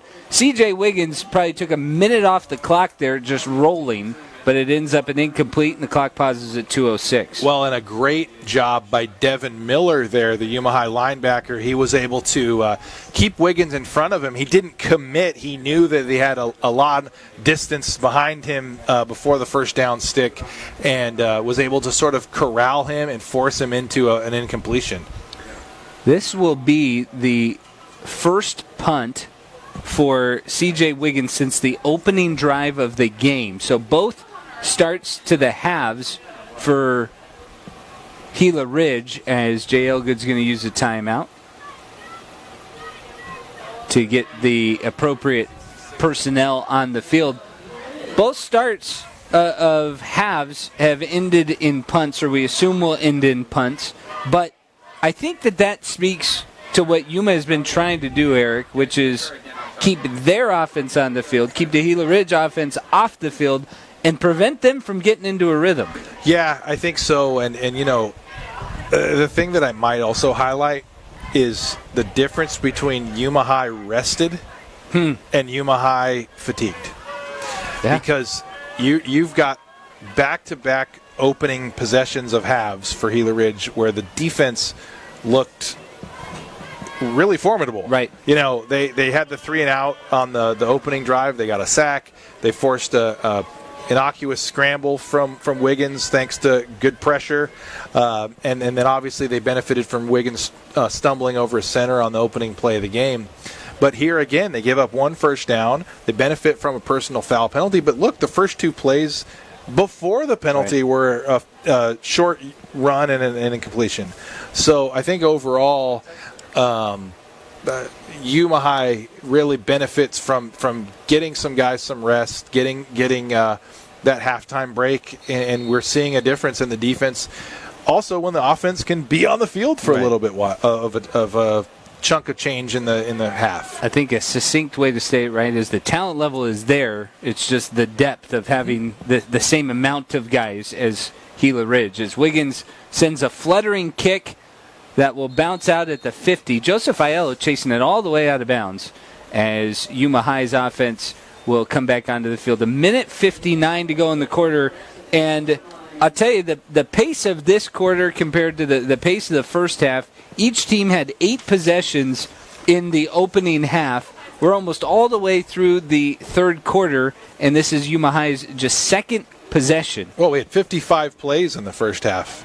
You know, not counting penalties and things like that. We had 55 plays from scrimmage, and we're nearly through the end of the third quarter. And like you said, both teams have only had the ball once so far until the Criminals pick up their second possession here at midfield. 19 plays the two teams combined for us. Jacob Straub leads the offense onto the field. Everybody is to his left except his tight end Goldsboro down in a 3-point stance. Pitch out to Torres on a sweep. He'll get across the 45 of Gila Ridge into 45 territory. Chase Kamen was wrestling him down, the sophomore linebacker. 5 carries, 15 yards for Torres. He's really done most of his work here in the second half. 16 yards in the second half. All right, he has been certainly a revelation for Yuma, something that Bo Saibo was excited to see him start working his way in, and he's been featured tonight. 2nd and 5, it's Torres into the wall. He bounced off a couple of tacklers, but Gila Ridge too stout. 3rd down coming up. So I can tell you that number 53 is a person that we know, just wearing a different jersey number. If you want to play the game of Guess Who, I'll give you one crack at it, and then I'll fill you in. I'm going to have to look at notes, but I don't know. 3rd and 5. Let you guys guess, too. Straub over the middle, complete. Mosqueda down inside the 35, first down, as Tyler Faber made the stop and quickly comes off the field. And by far the best pass of the night from Straub. He stood tall in the pocket, made a nice pass, good spiral over the middle, hits Mosqueda in stride for a great 13-yard gain, and a Yuma High first down. That's their 4th first down of this second half. Couple of really good passes. Yeah, I have them for the same. A couple of really good passes from Straub in this half. He's looked a lot more comfortable and had a little bit more time. That line starting to figure it out. 1st and 10 from the Gila Ridge 33. Eric's going to tell us who that is after the play. Straub faked the pass and then a designed run right up the middle gets near another first down for Yuma. And that's an 8-yard gain for Straub. He's got 14 yards rushing on 2 carries here in the second half and 33 yards passing. It's a completely different person behind center for the Criminals today here in the third quarter versus the experience that he had in the first half. He's looked aggressive. The Yuma High offensive line has given him some time. But that is the end of the third quarter, with Gila Ridge leading 30-0 on our YUHSD game of the week. Eric, who's number 53 for Yuma High? Timothy Nieto. Oh. We saw wearing number 99 at home with pink sleeves during Breast Cancer Awareness Month. And he, one of their leading pass rushers had swapped jerseys. And I think it could have been a uniform availability issue or something like that. But whatever that may be, he's wearing number 53 tonight. Well, good call, and that speaks to why we hadn't called him too much on defense, because we were calling the number, but not Timothy Nieto. Well, that also explains why we saw him get into the Gila Ridge backfield a couple of times. He, opened the season with 3 sacks against Gila Ridge, and we saw him generate quite a bit of pressure in that initial matchup against Gila Ridge wearing number 99. He came in with 27 tackles, one of the leading tacklers on this team. Of course, Alex Mosqueda is the answer to that question, who leads Yuma High defensively. Offensively, Jacob Stroud leading them in the third quarter, and the offense has started to click a little bit for Yuma. I've certainly seen some push from their offensive line as well. Well, we talked earlier that this is a group that doesn't have any experience playing together, and sometimes it takes a bit for them to gel, and it also helps when you're playing with a little shorter down in distance. 2nd and 2 from the 24. Pistol set. Mosqueda in the backfield. Pitch goes to him. Mosqueda trying to get on the edge. Now he's going to throw it and dumps it off right at the 20. Flag on the play. But it would be a first down if it holds up. It doesn't look good for Yuma, and it is a hold against the Criminals. That was Joey Bresnahan making the catch for a would-be first down, but it looks like it's coming back. That was a very interesting play. It was a halfback pass, but they threw Mosqueda in there to look like they were running the sweep and certainly sold it. Another point that I just thought of, now that you mentioned it about Mr. Nieto, is I did see him warming up at offensive line before the game, and so the number may be an eligibility issue on the offensive line. I'm pretty sure you got to wear something in the 50s, 50s to 70s. 2nd and 18, backed up to the 39. Straub's got everybody to his right.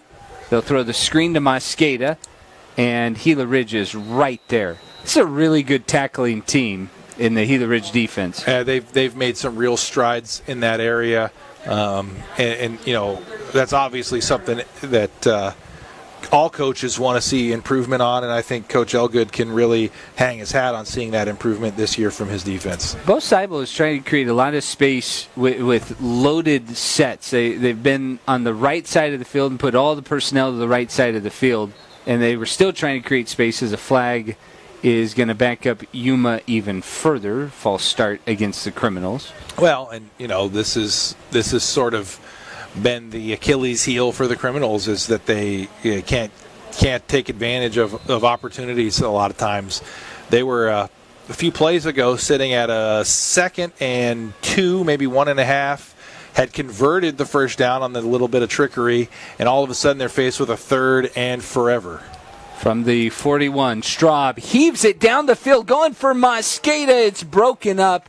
2 Hawks escorting the senior down the field, Jacob Acedo and, Jaheim Wilson-Jones. Well, and you can't fault the chance there. I don't love taking a chance into double coverage, but when you've got a guy like Mosqueda, you really want to try to take some chances like that. And the amount of times they've been able to convert on short passes earlier in the game or earlier in the third quarter and in the second half here, it maybe opens up an opportunity for something like that. Oh, worth a shot, and worth a shot here on 4th and 20 from the 43. Straub immediately pressured and will scramble, floats it down the field, trying to go for Herrera. It was a great idea, but the pressure came immediately from Isaac Herrera, and that really blew up any sort of shot that Straub was going to have there. And he was dangerously close to being across the line of scrimmage. Again, you're putting yourself really up against the wall there when it's 4th and 20, and you credit Straub for eluding the initial pressure and getting the ball off, and you never know what's going to happen if you get the ball up in the air. Unfortunately for the Criminals, it fell incomplete, and Gila Ridge is back on the field with Brock Rogers as the quarterback again. 10:36 to go in the ball game, 30-0 Gila Ridge, as the 6'1" junior quarterback will step in. Some younger guys on the field with him that we'll tell you about when we get a chance. And Rogers' second series of the game, handoff, and not a lot of running room, a lot of white jerseys snuffing out the carry, and it's A.J. Brown again. Brown had a really big first half. Maybe we didn't talk about him enough other than the total yardage, but he certainly set the tone for the Gila Ridge offense. Absolutely, and really it was a Brown and Wilson-Jones 1-2 punch that really ate up most of the yardage for the Hawks. Brown had 96 yards on 11 carries. He was averaging 9 yards a pop. 2nd and 8. Rogers will have a pistol set, 4 receivers. Looks to throw. Launches down the field. Zanovich, and it's intercepted. Becerra on the pick, evades a couple of tacklers, will be pulled down at the 35. Flag's going to come in after the interception. Now we got a wrestling match at midfield. Well, Becerra continuing his excellent game on defense there. A juggling interception. He forced a fumble earlier. And he's a guy that when he gets into the open field, it's he's a problem, because he's got pretty good footwork and he's got some experience as a running back. Well, he's been fun to watch tonight. We've seen that shiftiness from him. And, there's running backs always have like nagging ankle and knee injuries. You always wonder if maybe that's just the trick sometimes with the guy. But Becerra, who's been one of the better tacklers in the secondary for Yuma High this year, he's looked explosive tonight whenever he's had the ball in his hand. Absolutely. We saw it on a kick return. We saw it there on the interception. He's been kind of all over the field. He's out there on offense right now as we await the discussion. There was a flag around the 35 in the vicinity of the return, thinking probably a block in the back for those defenders that aren't so used to blocking. Then we've got a flag near midfield, and then an official came over and laid a flag down after the end of the play. So there's the block in the back. Dead ball, personal foul, also against Yuma. Personal foul against Gila Ridge. So this is going to be another adventure in marking off penalty yardage. I was going to say, if our wonderful, loyal viewers of the YUHSD Game of the Week can hear us trying to do the math in our head sometimes, they had to have been able to hear the officials' conversation there, trying to, 15 for the block in the back, and then the personal fouls offset from the end of the play. And so you end up with a Yuma ball at the 22, 9:44 to play. Precisely what I had on my graphing calculator. There's a tool that you can use, and this is way too inside baseball for the broadcast, but there's a tool that you can use that figures out exactly what the yardage is on any play, and I am way overdue for that. Well, in my experience covering high school football a decade ago, it was mostly a spotter. That would help. Doesn't help that I'm losing eyesight. 9:44 to go. 30-0 Gila Ridge. Jacob Straub has looked really good on these last two drives. Yuma offense just trying to put it all together and snap this scoreless streak that the Gila Ridge defense is selling. Torres in motion on a jet sweep, and he got hammered. 3 black jerseys in there, and Pono Renault was the first one there. Does not get enough credit. The senior middle linebacker has been fantastic for Gila Ridge defensively all year. He has. I think, early in the year we expected to see him a little bit more in the backfield in sort of that power running game mode down at the goal line and things like that, or even as a lead blocker. But he's really made his mark defensively. Loss of a yard. Straub quickly flips it to Mosqueda over the middle, dragged down at the 30. Another flag. We're just a little bit after 9 o'clock, so I think there's a certain food establishment that deals with referees, if you've seen those popular commercials.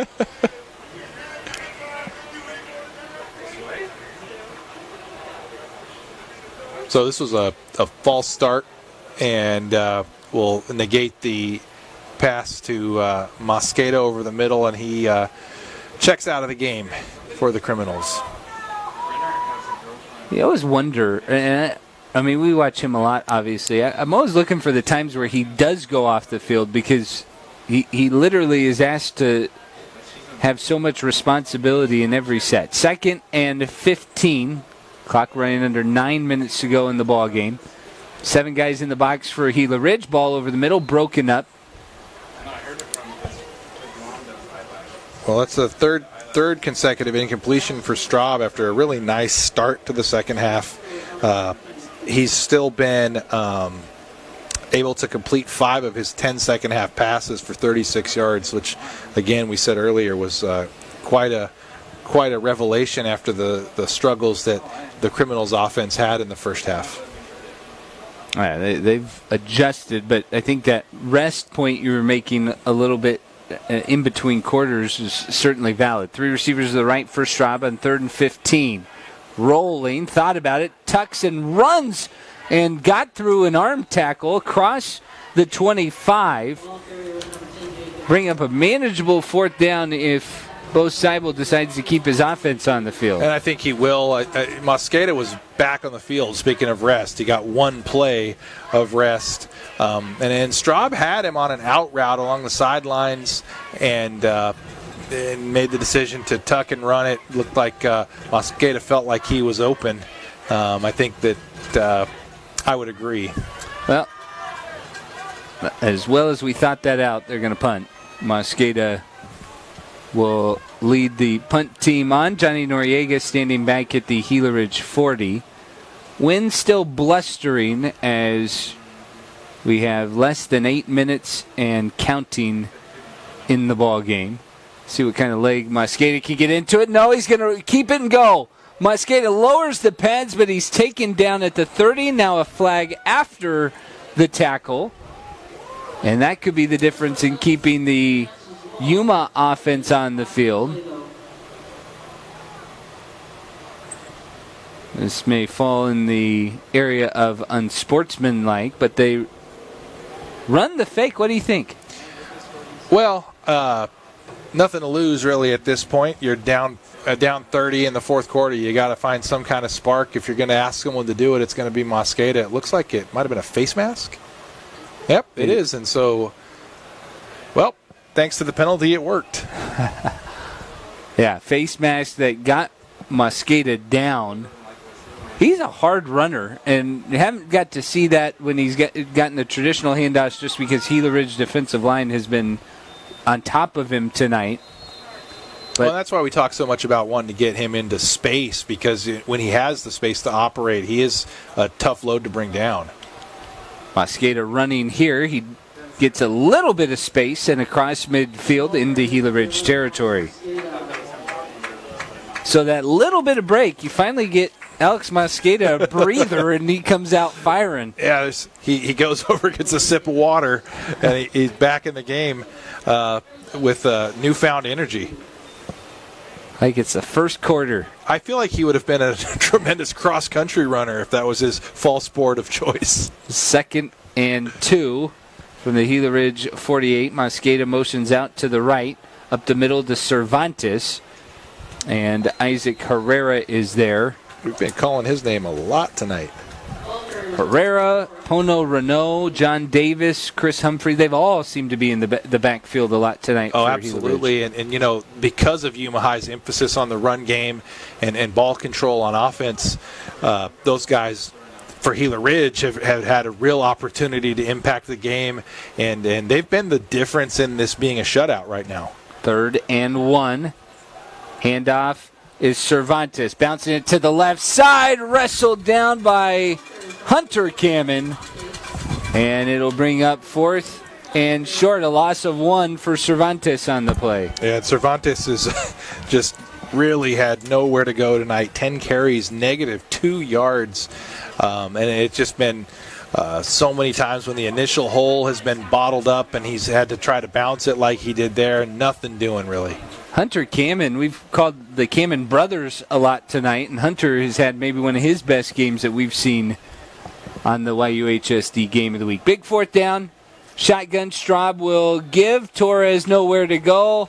And Gila Ridge gets the turnover on down. So some really valiant drives from Yuma here in the second half. But with 5:43 to go in the fourth quarter, Gila Ridge leads 30-0. And Wiggins and company come out for what I'd probably suspect to be the last time tonight. We saw Rogers on the field for a possession, and now the seems like the starting group is back out there for one final hurrah at their home field before going on the road for the season finale at Cibola next Friday. Looking forward to that match.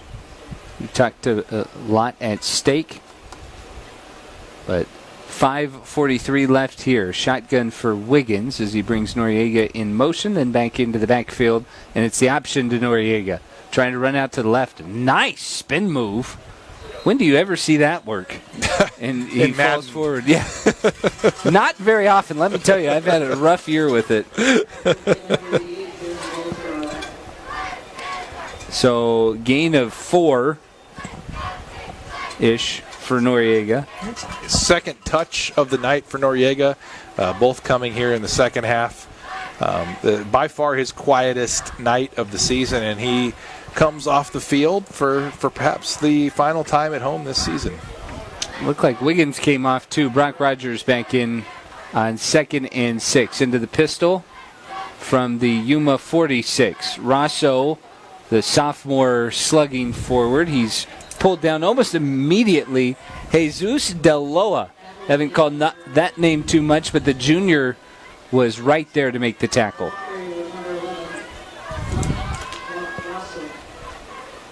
And Rogers comes back out after getting the play from the sideline here with a third down opportunity as we find our way under 4.5 minutes. Rogers has Faber to his left as well as Benjamin Hendershot. So some of the non-seniors checked in for 3rd and 5. Rosso, the tailback behind him from the Yuma 44. Rogers, open guy, complete to Zinovich at the 40, and he'll be escorted out of bounds by Mosqueda at the Yuma 35. Jonathan Zinovich, 3rd catch of the year for the sophomore receiver. We've seen him in spots this year for the Gila Ridge offense. And that's another guy that they'll rely on more in the future as it's vital to get some of those younger players some varsity experience whenever you can. Gain of 10 on the play. 1st and 10 for Rogers. They'll flip it out behind the intended receiver, Tyrese King, but he's able to hold on, make the catch, stay in bounds. And I don't think he gained anything. King, a 5'9" senior.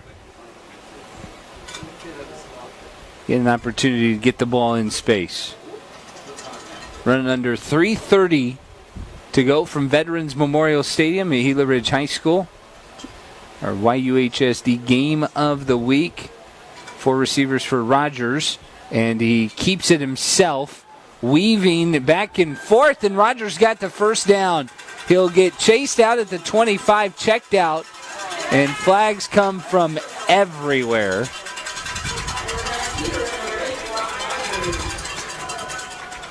That was a nice play by Rogers. It looked like Cervantes had him dead to rights in the backfield. He was able to get away from him there and scramble back across the field, pick up about 10, and then the hit came just a little bit after Rogers had stepped on the sideline. You know, he circled back, and as he was still coming back towards the sideline, I don't even think he realized how much space he had, and the whole sideline started encouraging him to run and to go. So that was kind of a good moment for the junior quarterback. Well, his first carry of the season, he's had his first interception, his first incompletion, his first 2 completion streak. So a lot of firsts for Brock Rogers tonight. Some opportunities for him. Some opportunities for some other guys, some seniors who haven't necessarily seen a lot this year. Tyrese King gets a catch. Mentioned some of the other guys. Jaquez Herrera has been involved defensively. So there's a block in the back on Gila Ridge, which will make things interesting. But after the play was the personal foul. So they were doing the, what'd you call it, calculator math on it? A graphic calculator. Graphing calculator. They got a TI 1000. I don't even know if that's what it's called. I just made that up. That was an interesting exercise. That's about the second time I've seen that in Yuma. The result of all of that is a first down. And a 10-yard gain, which was where the ball was. Yes. Just making sure we're on the same page. 1st and 10 from the 23. Clock was stopped at 3:12. 5 of 6 scoring drives for Gila Ridge came in the first half. Rosso off the left side. And Rosso falls forward. I think I misspoke earlier, Eric. They had 3 touchdowns in a row, turnover on downs, field goal, and then the touchdown that they scored in about 50 seconds. At the end of the half, that's right. But they ended in the field goal before that. So they had the 3 touchdown drives consecutively, a turnover on downs, a field goal, and then just a uber quick touchdown drive. And the turnover on downs was the drive that Rogers entered for the lone possession in the first half. 2nd and 5. They're at the Yuma 18. Rogers letting the clock run down, and will give to Rosso, trying to get to the edge, and the sophomore gets hit hard by that senior Mosqueda. A couple other Yuma criminals in on this stop, including Jesus Deloa.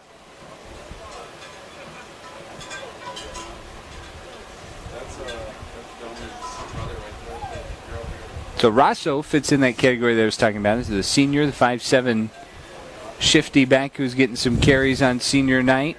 Yeah, 4 carries, 14 yards tonight, including a couple of 6-yard bursts. And he runs hard.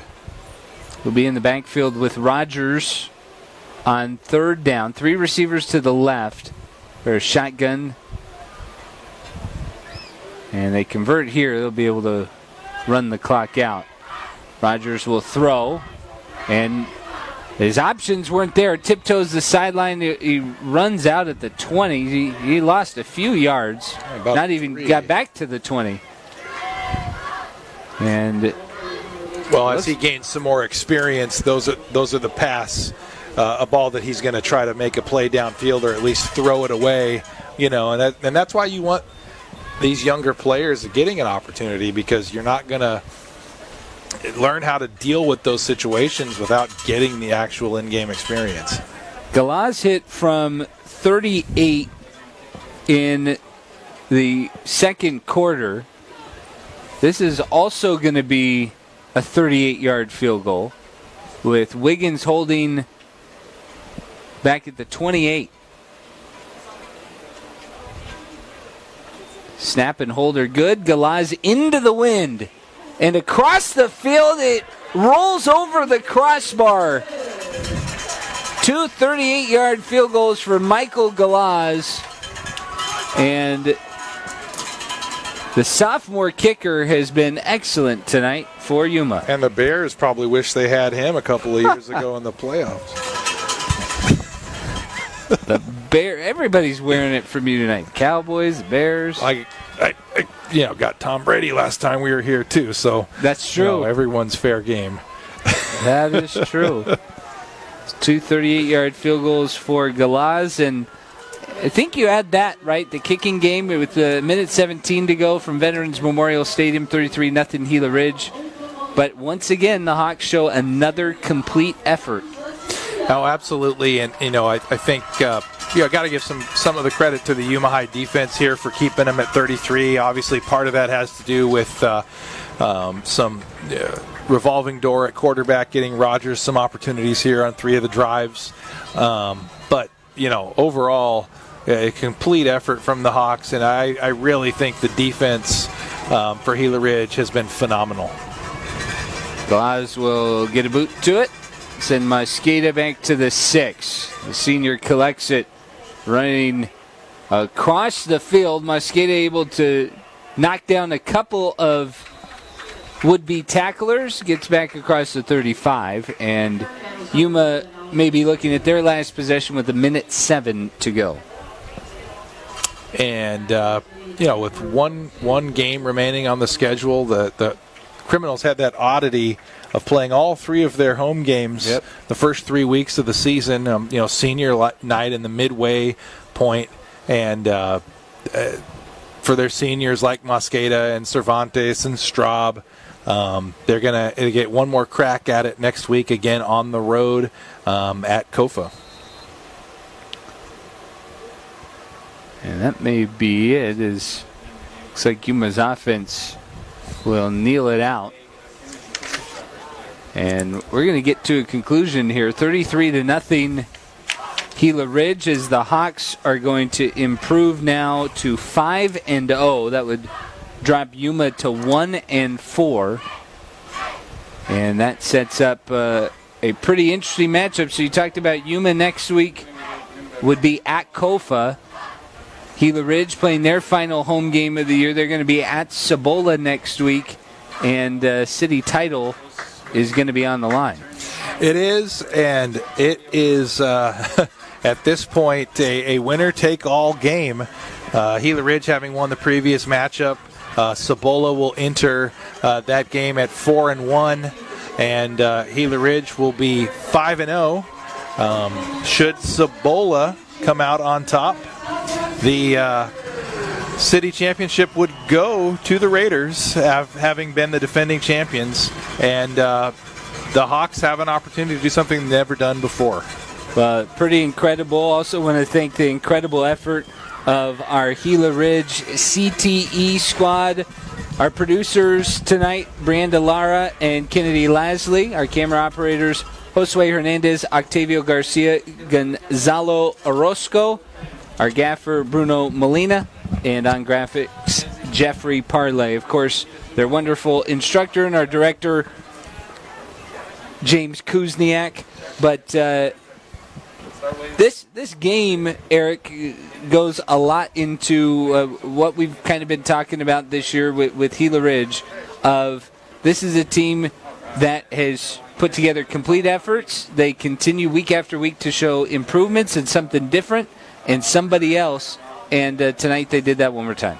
They did, and we talked about A.J. Brown a little bit. The first half that he had really settled things down. Yep. After those first 2 possessions that they came up empty, they really started riding Brown harder in the backfield. He was able to kind of tone things down a little bit for them. And then, of course, Jaheim Wilson-Jones was able to break things open with his big plays in the passing game.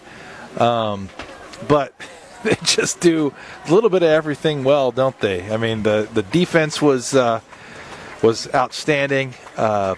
Really, were only threatened once, maybe twice in the game, and in the second half by the Criminals. It was truly an all-around performance, and you throw in those 2 field goals. Well, yeah, Michael Galaz finished it off, and that'll finish us off for this week. But one more week, and we invite you to tune in next week for our YUHSD Game of the Week. Again, thanks so much to our Gila Ridge CTE students and their instructor, James Kuzniak. On behalf of Eric Patton, I'm Tim Slack. Gila Ridge wins this one 33-0 for our YUHSD Game of the Week from Veterans Memorial Stadium. Good night.